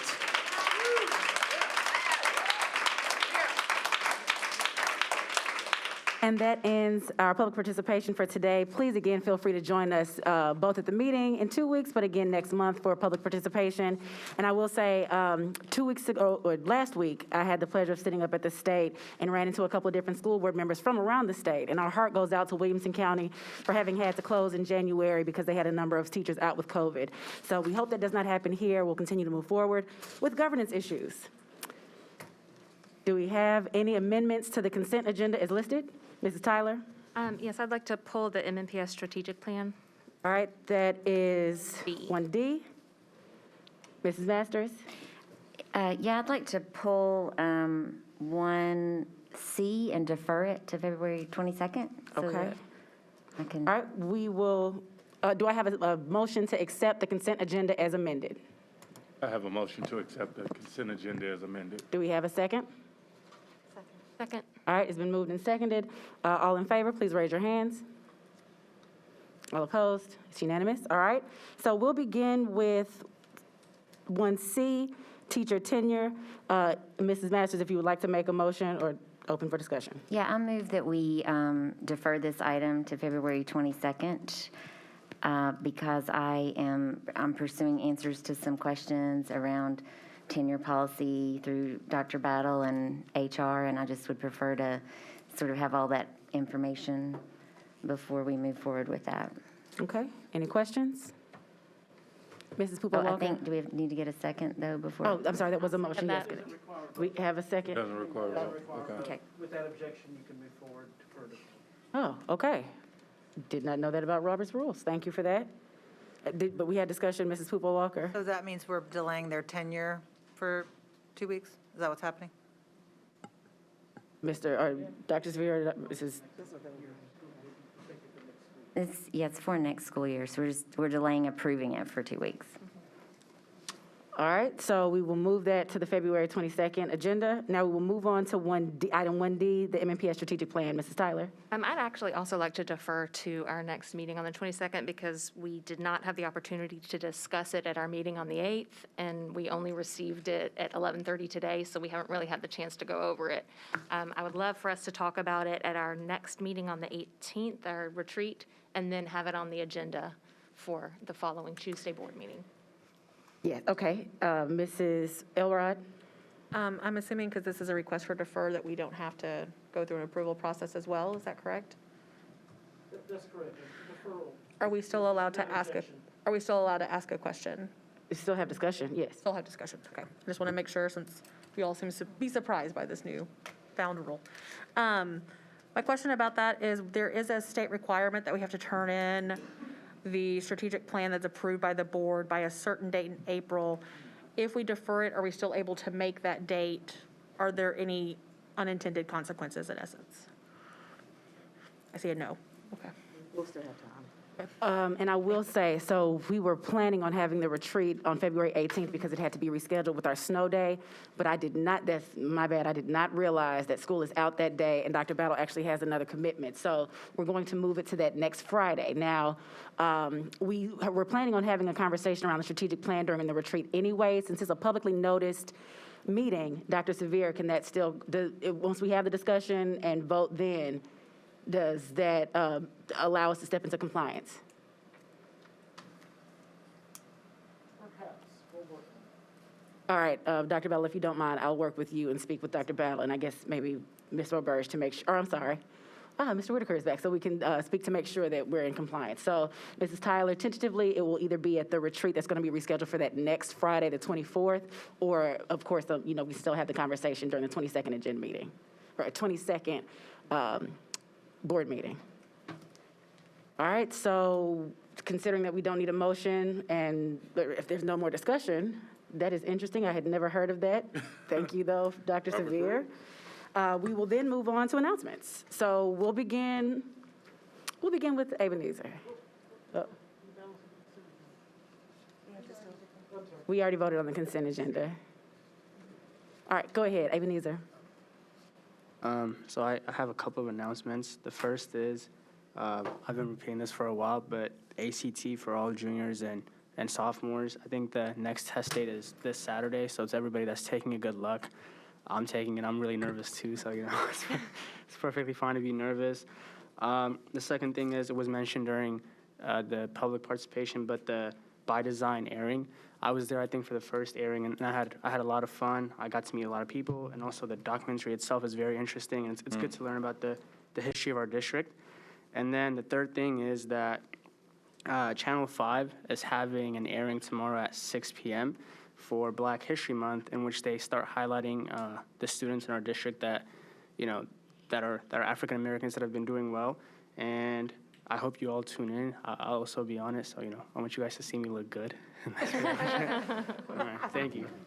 Thank you. Mrs. Poopa Walker. I want to congratulate Kristen Butler, who's a Hillsborough High School teacher, who's a finalist for Teacher of the Year. I also want to congratulate Alora Young, who graduated from Hillsborough in 2021, who's the Poet Laureate of the Southern United States, and she's going to have her first book published in August. And I also want to congratulate Dr. Battle on the nice piece in the Tennessean feature about you on Sunday. Thank you. Mrs. Bush. Yes, hi. Good evening, guys. As you know, we've heard a lot of questions and concerns surrounding mask mandates. I'm going to put the public on notice for the next meeting on the 22nd. I will be contacting Christian and Dr. Severe on putting the mask mandate optional on the agenda for the 22nd.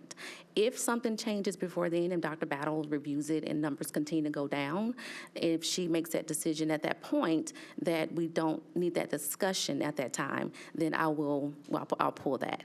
So just want to put the public on notice that I will be requesting for mask optional discussion vote on the next meeting. Thank you. Thank you, Mrs. Bush. Mr. Little. No announcements. All right, Mrs. Elrod. Thank you. So on the point of ACT Day, all juniors are taking the ACT on March 1st at school. So please be prepared for that. Also, as a parent, progress reports and MAP scores just kind of came out. So be aware of that. And upcoming on February 18th, are your conferences. If you would like to schedule a conference with your teacher or teachers that your students have, you are, of course, more than welcome to do so, and you can do so by reaching out to them. Most of them use a link that helps them schedule it through Teams. If you need to do it virtually for whatever reason, because we're trying to still use that as an equitable resource, you're welcome to do that as well. And I believe that is all I have for today. Thank you. Thank you. Mrs. Player-Peters. All right, Mrs. Masters. I don't have anything. All right, Mrs. Tyler.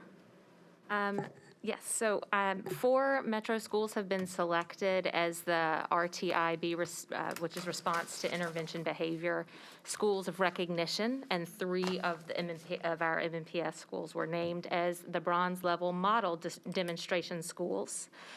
This recognizes schools that have implemented a positive and proactive behavioral system framework for all their students. The framework improves school climate, culture, student engagement, and school connectedness. 2 District 9 schools were honored. Charlotte Park Elementary was honored as a school of recognition, and for the 5th consecutive year, Harpeth Valley Elementary was honored as a bronze level model demonstration school. So I just want to take a moment and congratulate them for the good work that they're doing in recognizing positive behavior to motivate our students. Thank you, Mrs. Tyler. Anjali? Yeah, thank you. I want to open announcements by first saying happy belated birthday to Ebenezer. It was last Friday, so happy birthday.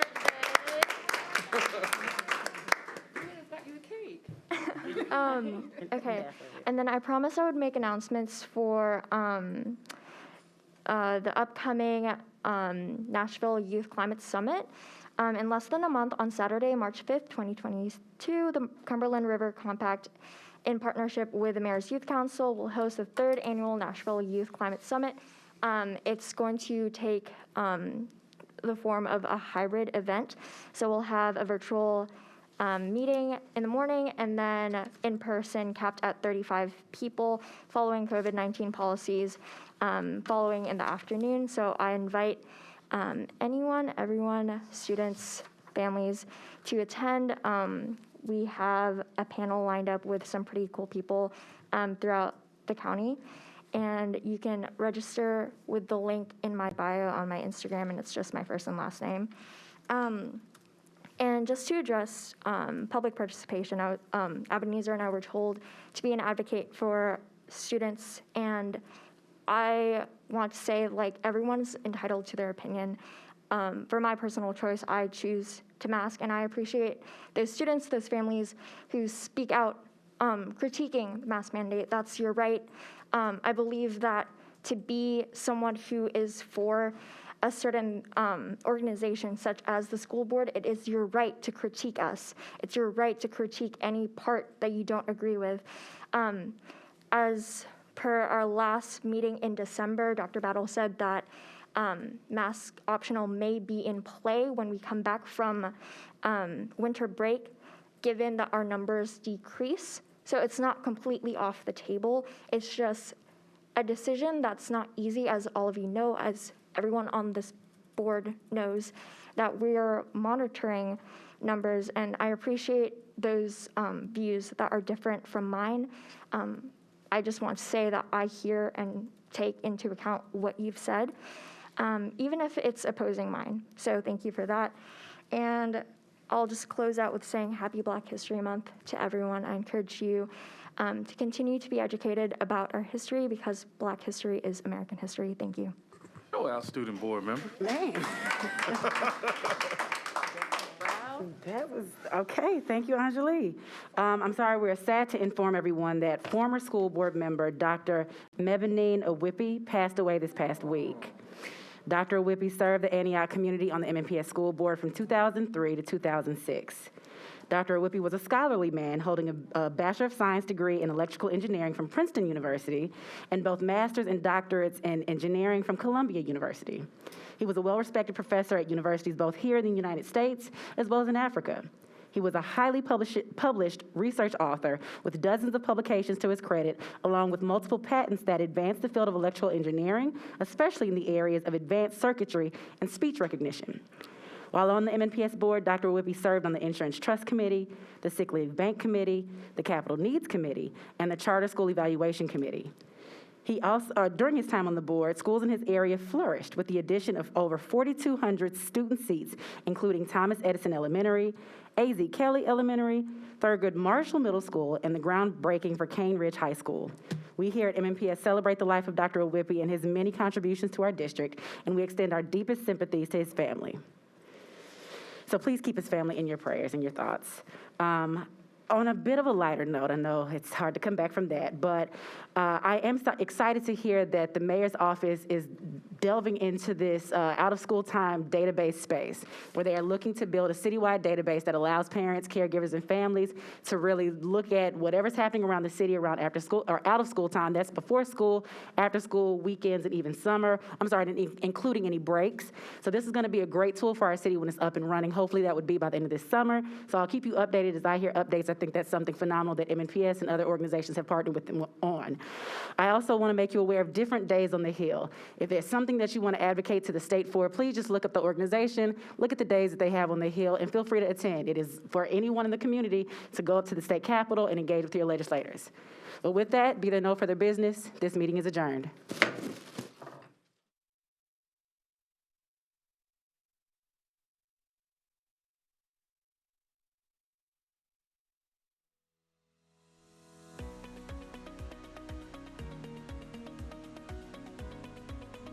This has been a service of the Metro Nashville Network. If you would like to see this presentation again, or for more information on this and other programs, visit nashville.gov.